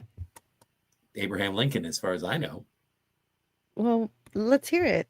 Why would you Of all the refuse? wonders that I yet have heard, it seems to me most strange that men should fear, seeing that death, a necessary end, will come when it'll come. That's from Shakespeare. Julius Caesar, you see. My dear, I'm dead too. I guess you might say I'm the last casualty of the Civil War. Of course, is That's- a play.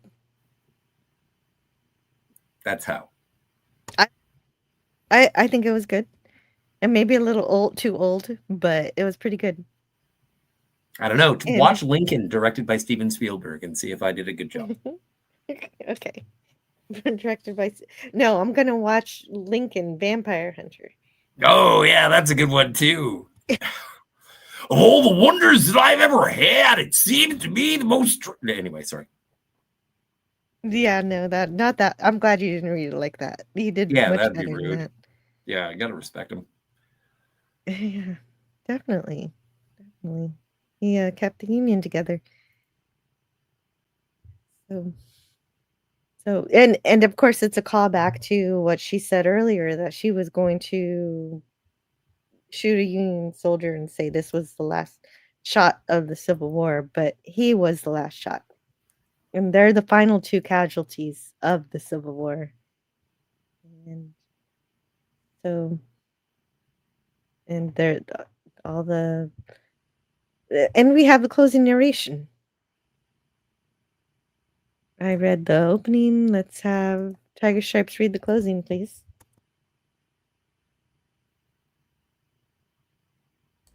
Incident No. on a dirt road during the Wednesday. month of April, the year 1865. As we've already pointed out, it's a road that won't be found on a map, but it's one of many that lead in and out of the Twilight Zone. And of course, Lavinia runs after Judd. I forgot to mention that part. But really, this moment of connection here is a really good one. It's very emotional. I also think this is a profoundly good makeup job. I don't think this man necessarily resembles Lincoln that well. I think that's a lot of makeup. A lot of Makeup, appliances. costume. Hmm. The face specifically. Agreed. I wonder who did the work on that. That would be a good thing to know.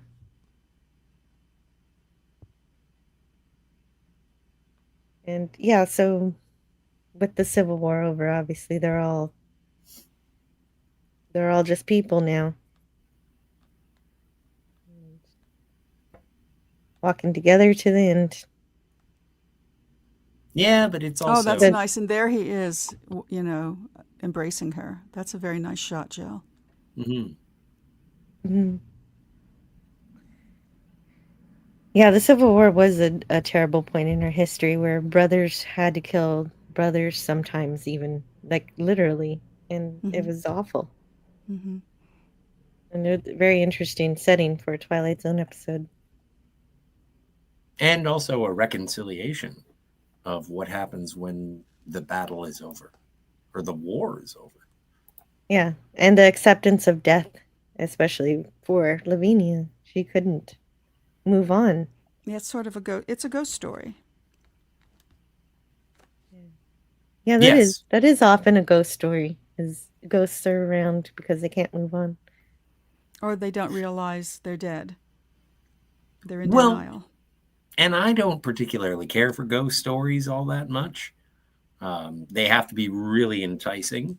And I like that this was couched in the Civil War for me to be invested in the ghost story. Mhm. Him trying to teach baseball to the widow. Oh, yeah. Okay. That's where I was.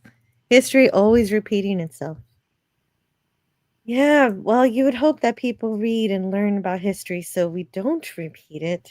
But that's, Eva? actually, that might have been A something lot that of Lincoln history said. has been wiped away, and a lot of it's never really been spelled out.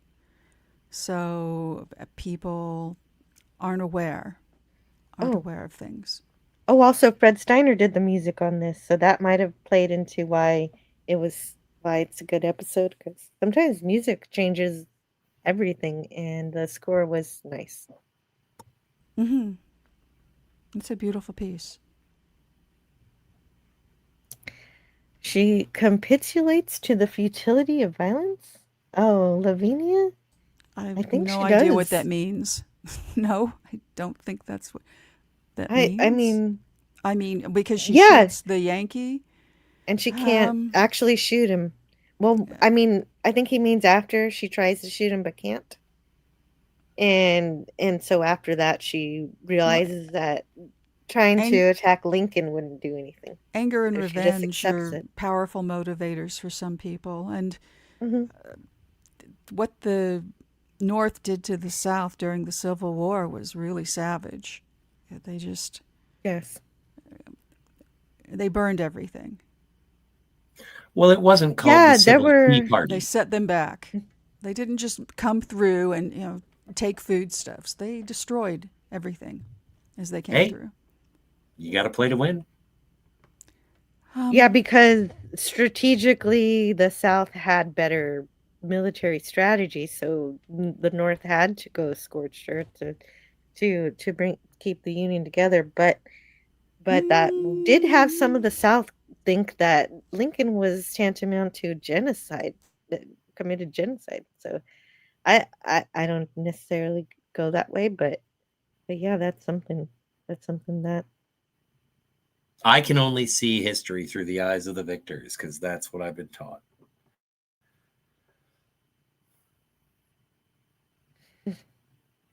Well, and it's important to know that who wins gets to write the history books. And so there are definitely different perceptions. The South threw plenty of blame at Davis for losing because nobody wanted to blame Lee. Blame the politician, never the generals, says Peachy. Lee That's was interesting. loved. Lee was greatly beloved. He was. Hmm. And anybody who saw him loved him the second they saw him. I think there's a story about two Union soldiers seeing him ride by. One of them saying, "I wish he were ours." Huh? Hmm. The Twilight Zone also did an episode where someone traveled back to the past to prevent the assassination of Abraham Lincoln, but they didn't show it. Oh, that's Good right. call. Excellent. That was Thank with you. Queen Russell G. Johnson, Yes. right? Yes, thank you Yeah. so much, Queen. Glamazona. Yes, Queen. You're correct, yes. That was a good episode. And DJ Play Nice says, Hex was my first ever comic. My dad bought it, I guess, circa 77. I never collected the title, but saw they did a new DC series much later. They did a movie too. Yeah, The movie's movie awesome. was terrible. Yeah. But the retread of the series was written by Joe Lansdale, who is a wonderful, wonderful horror writer, and I believe I owned that. Yeah, So that's a great it was point, good. Queen Glamazona. There should have been black people on the road. It's because this episode kind of didn't talk about the whole slavery thing, because this was about but also there were black people in uh fighting the war also. Well, finding black So people they in general in television of that era was not that common. Oh, but there have been a couple of episodes that were very well. Yes, I'm there were not black saying there were people in. none. I'm just saying it was uncommon. They were Rod could have full. done it. Rod could have done it. And I don't Either know way, if it you're wasn't. talking about soldiers. Yeah, And there were also, soldiers. There yes, were some black troops, Yes. but and like I just Also, don't. I'd say people who died trying to get to freedom through the Underground Railroad are deaths of the Civil War too. But also in the nature of the story, as we're talking about people who are sort of walking to the afterlife, are you going to want a bunch of newly freed slaves being like, well, I'm on my way home now?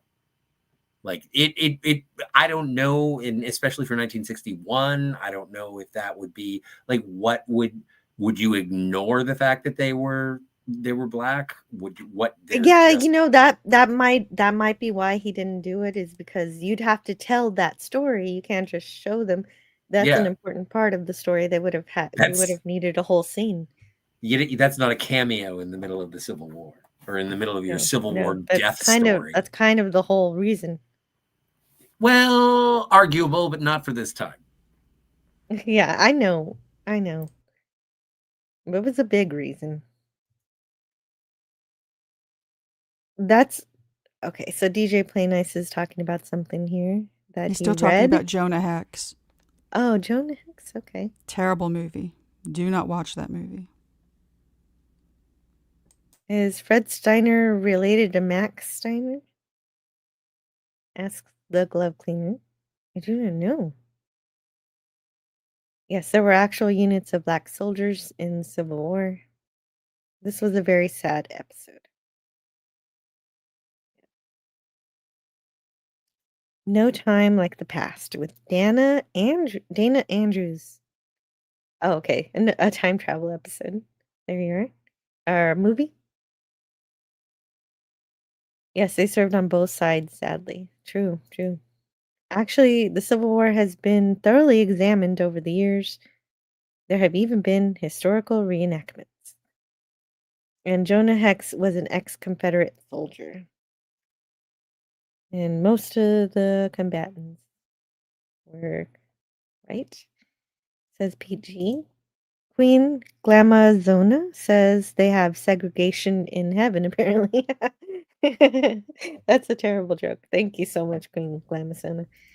Herc 130 says, wow, heavy subject to come in on midstream. Well, yeah, the Civil War is not easy, and that is just the cards we were dealt. When you go into the Twilight Zone, you don't know what you're going to expect and what episode we're going to pull out. We are going in broadcast order, and so I'm not picking any particular episode on purpose. These are just what happened. 3 to 400,000 black soldiers served in the Union forces. Says DJ Play Nice. Thank you for that fact. Eric 130 says, I thought Jonah Hexum was a boy band. Am I wrong? And Cam Cam says, luckily you got the big soldiers to carry the weight to Herc 130. Who, for something. What is he carrying? Oh, a heavy subject. Yes. Yes, you do.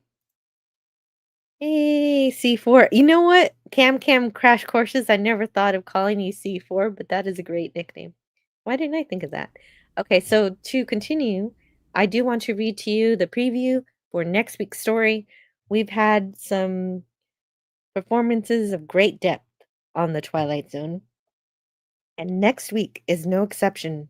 A distinguished and incredibly talented young man lends us his services when Peter Falk stars in The Mirror. This is the story of a tyrant and his assassins, a shattered dream, and the death of a cause. Next week on The Twilight Zone. My goodness, I think these are all very poorly timed episodes. What is the matter with these episodes? Okay, there's another episode. Next week, we engage in a game of pool That's both an activity and a title. A play by George Clayton Johnson and starring Mr. Jack Klugman and Mr. Jonathan Winters. It's the story about the best pool player living and the best pool player dead. And this one, we submit, will stay with you for quite a while.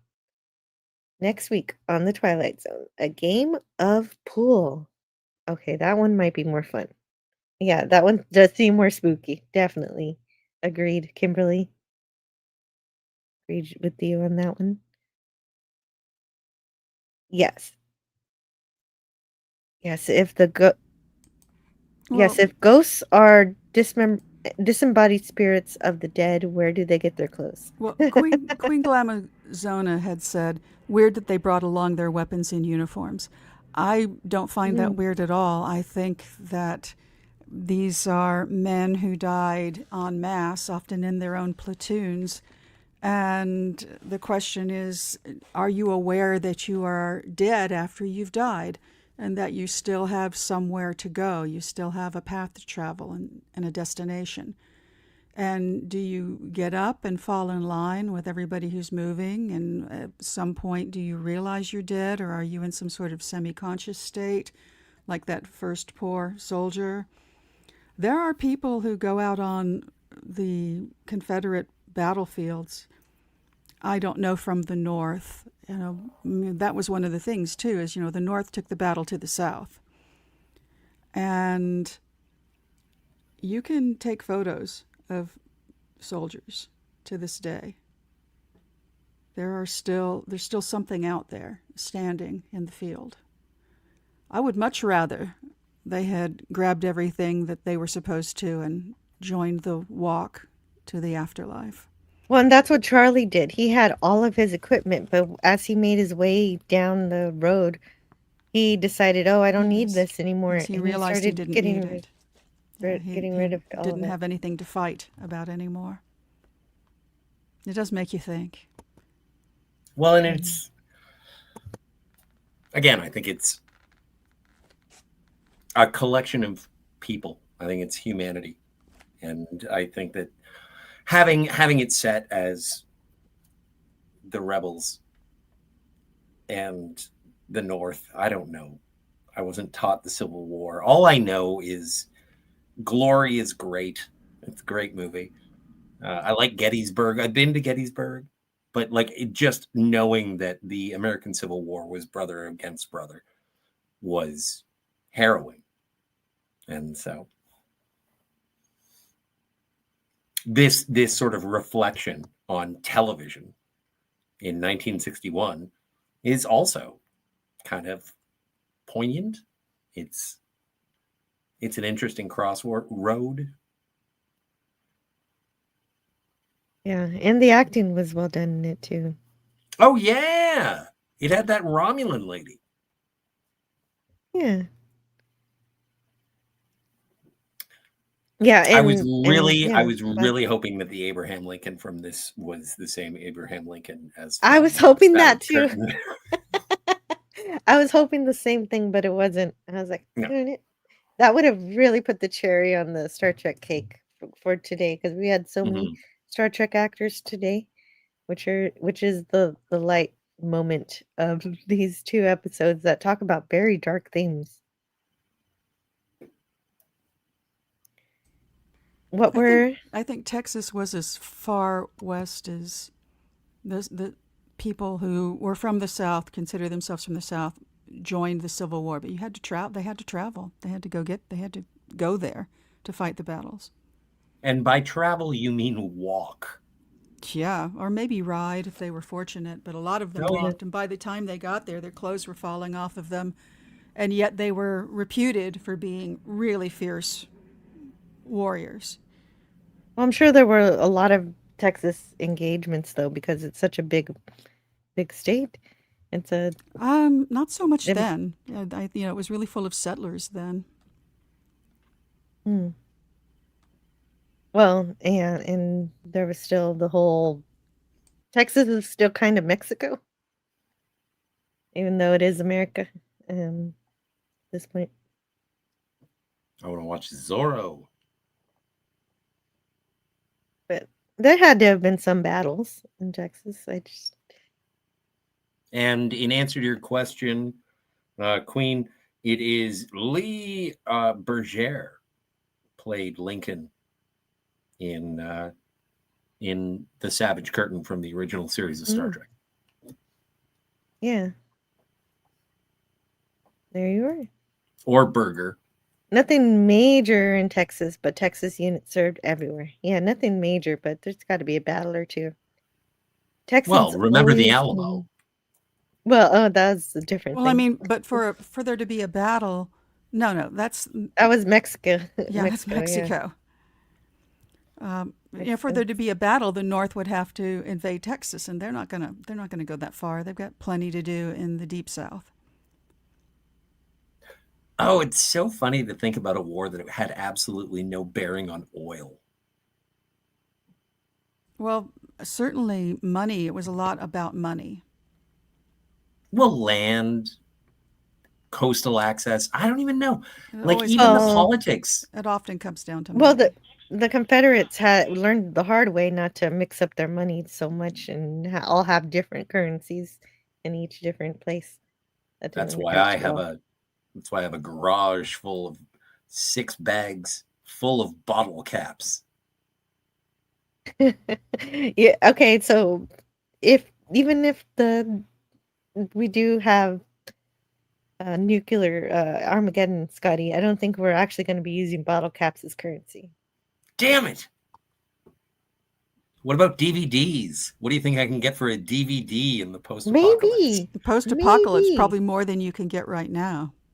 Maybe Yeah, because physical media, yeah, books But you won't be getting money. You'll be trading for goods. Yes. Water.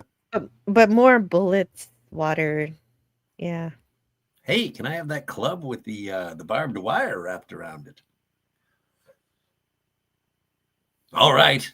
There you But go. only if you give me a Godzilla box set. Oh, I need my Godzilla box set. I'm going to buy a house with this. Anyway, moving on. Europe bought a lot of southern cotton. Yeah. And northern mills milled that cotton. Often. Yeah. A sad page in our history.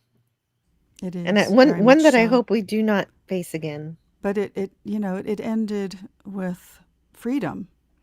And that's important to remember. It would have been nice if we could have done it without the bloodshed, though. Well, that's part of the heartbreak, too, is when you look at it politically, and all I know is what I watched on Ken Burns, and I've read a book or two, it sounds as if pretty much everybody was on the page that slavery had to end, except the craziest of the slave owners, just the people who were really nuts and savage. But everybody understood that, and it could have happened with more negotiation, with more communication, but it didn't. Yeah, it is what it is what it was. I think maybe if they didn't try the whole 3/5 compromise kind of thing of treating someone as part of person, if they didn't do that, maybe if they just went full straight into what the Declaration of Independence wanted to say, what Thomas Jefferson wanted to add to get rid of slavery Well, right off the beginning of our country. Lincoln really did want to reunite the country, and so his Yes. death really upset things too, in a big way. Yes, and so people did have to wait a little while after the Civil War to really get things moving towards the direction of freedom because things were still not good. Sharecropping and all of that stuff was still basically slavery still. So it took a while to get rid of those shackles, literally. But even with sharecropping, that wasn't necessarily, and correct me, please, dear Lord, correct me. That wasn't necessarily a racial situation. That was more of a poverty situation. I think it was both. Yeah, why not both? They were kind of like, oh, you're free now, but you still got to eat, and we'll feed you if you keep doing what you were doing before, and not be able to get out of it. So it was kind of a tenuous Indentured thing. servitude. Come on. Yeah. People talk about wage slaves now, and I don't want to equate that to actual ownership of people, but there is a certain point where if there's a social disparity and then you are freed from that social disparity, don't worry, economic disparity will be right there to swoop in and make sure that you know your place. Yeah, it was a different time. And yeah, well, I think that as it's been mentioned before, it's just a little bit of history repeating. Yeah, Civil War was a really, really messy time. But it made some okay movies, some horrible surgical decisions. And that's why people celebrate Juneteenth, because it's what they consider the real date of freedom in Texas, at least. Okay. I've heard of it. I don't really know much about it because I'm a honky. Anyway, moving on. Mm-hmm. Moving on. We don't have to get too crazy about all that, but I really do like history, and it's important to remember our history. The South wouldn't accept full census count for political representation reasons. Yes, and that was the problem. I thought it would have been because you were Canadian. Actually, Scotty knows way more about U.S. history than a lot of Canadians, so I'm actually impressed. Well done. Well, that's high praise. Thank you so much. I ain't your pal, buddy. I ain't your buddy, friend.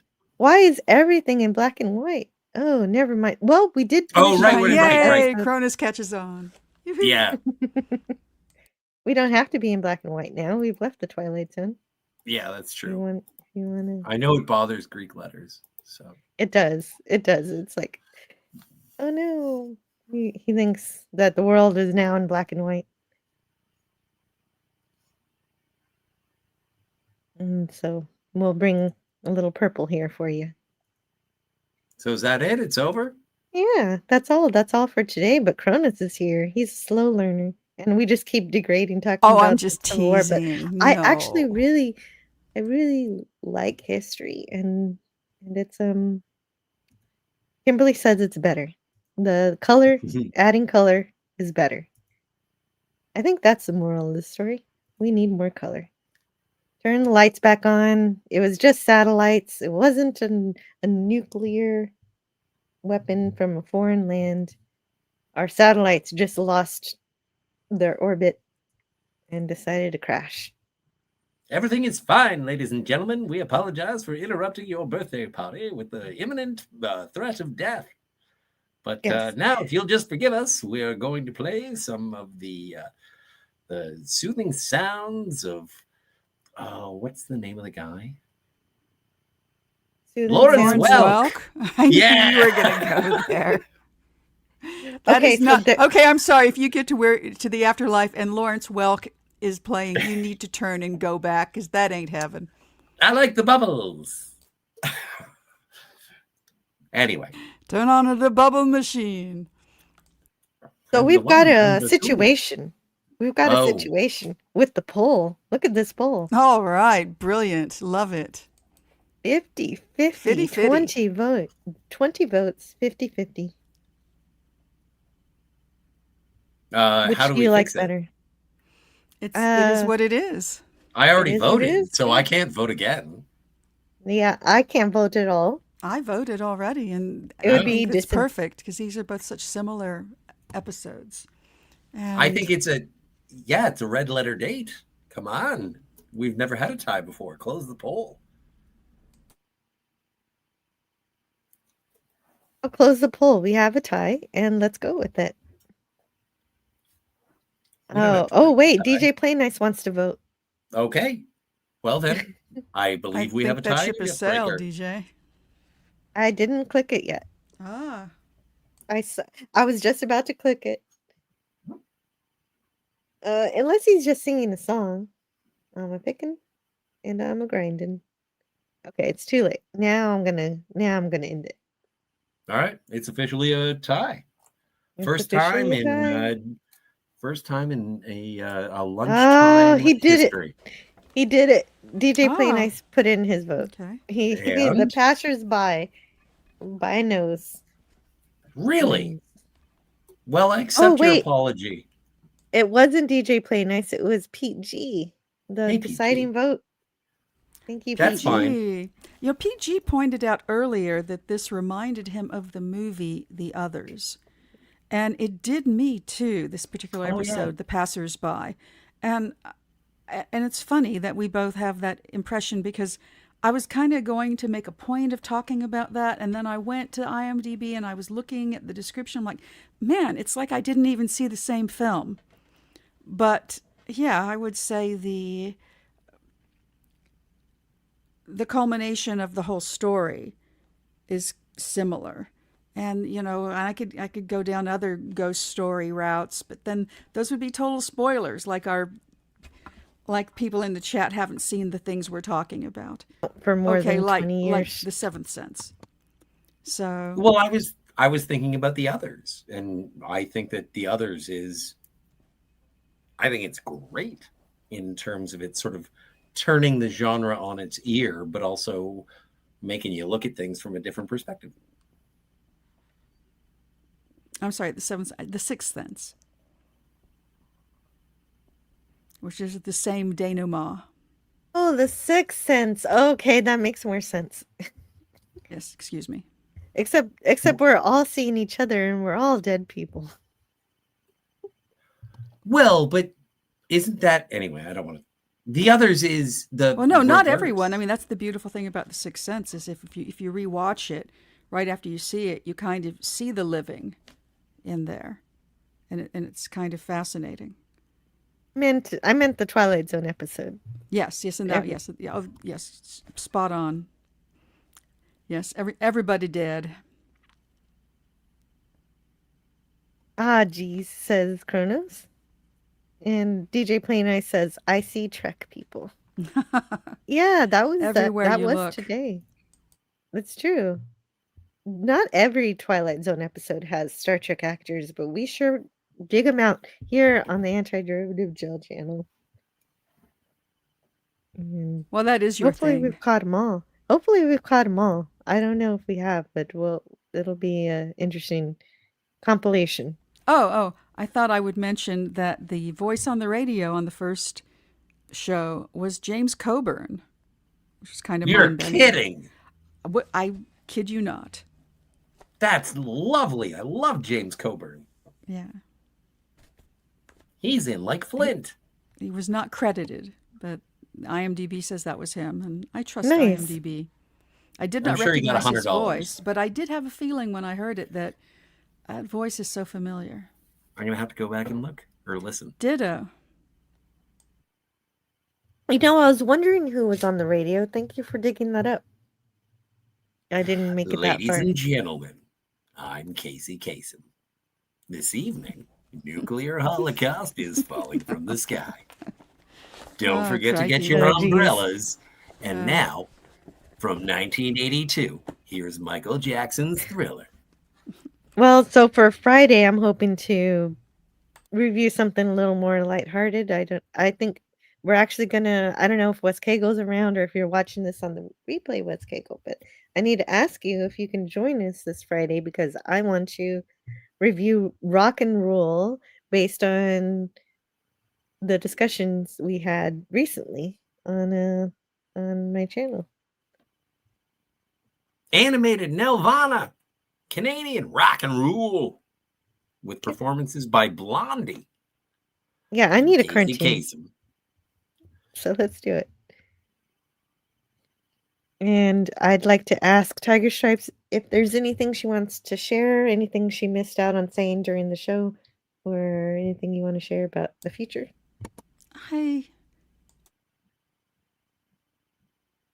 I still wonder if that first episode had any kind of impact on JFK. That there's no way to know. In the But you chat, said there were people- letters. In the chat, people were listing other apocalyptic movies and made-for-TV movies, particularly in the 80s, when we were having, a serious nuclear crisis when Reagan was president. And I read somewhere that one of those made-for-TV miniseries really had a strong impact on Reagan. He watched it and it impressed him so much that he started pressing for all countries to dial back their nuclear arsenal. And that's amazing. And you have to hope that these kind of stories really do serve as cautionary tales instead of instruction books.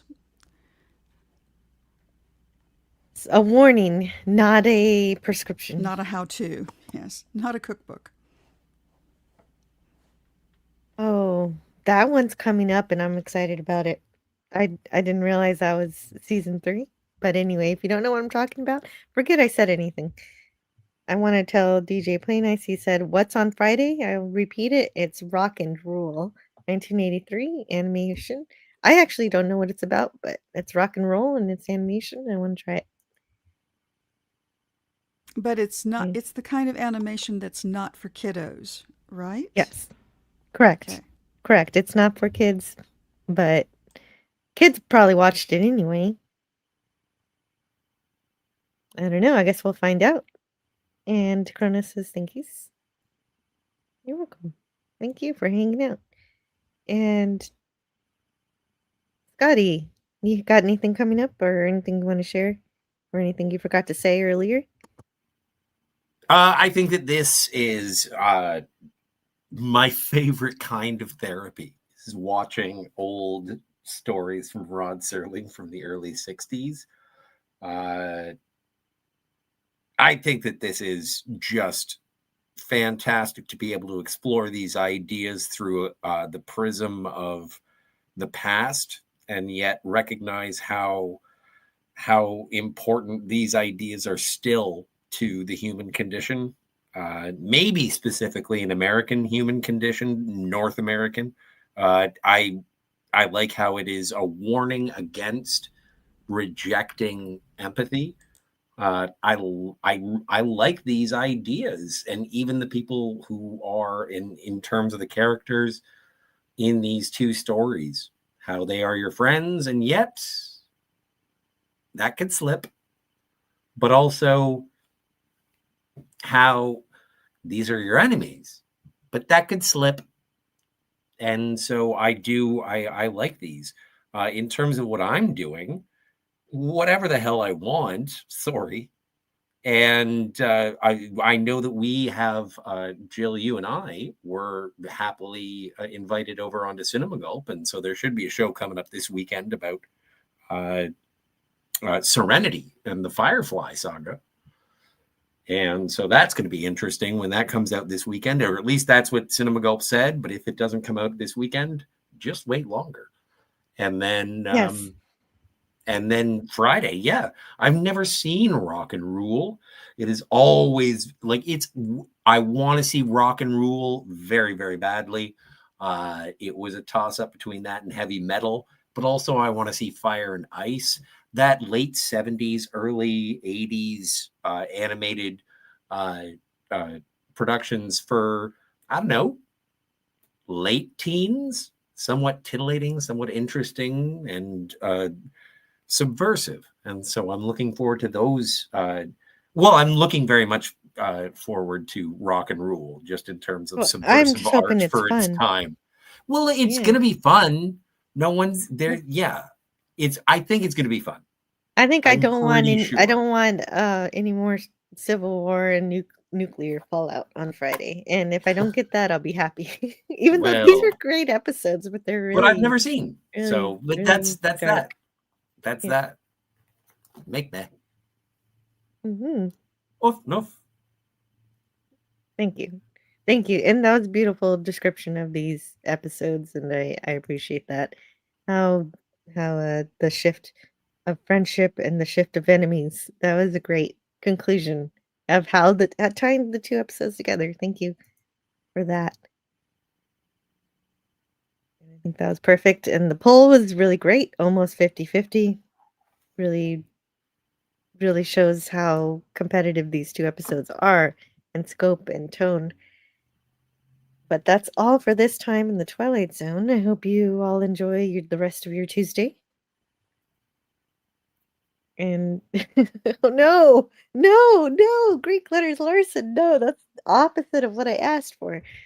Okay, so but you're right, we could. I So don't want to set the world on fire. Right? right. I don't. Well, and in that case, if I do want fall,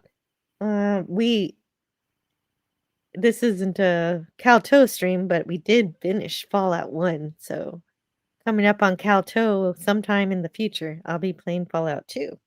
Don't know when. But for now, have a great Tuesday, and I'll see you around. Cheers.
Learn all that is learnable. And the ways our differences combine to create meaning and beauty. It has always been easier to destroy than to create. May we together become greater than the sum of both of us. Well, now you have something new to think about. Carry on. All right, move along. Done. Stop it. Get off of the things. Go outside. Get some food. It's like, it's a time of day where you live. Go do something. Shut up, Snoopy. I don't care. You smoke too much. Let's go. Let's go adventure. Let's go explore.